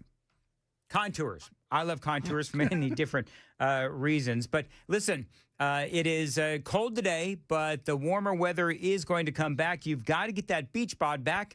Right now, my friends at Contours, they can help you get it back with FDA-cleared red light technology. Contours is going to help you target those areas that you hate, whether it's your belly, your arms, or your leg. Whatever problem area you have, Contours can help you solve that problem. No pain, no surgery, no downtime, just results. And yes, I usually fall asleep during my treatments. Now, real men and women from Franklin and across Middle Tennessee have been checking out my friends at Contours, and yes, they've been seeing real results. Call them, 615-236-9960, 615-236-9960, ContoursLLC.com.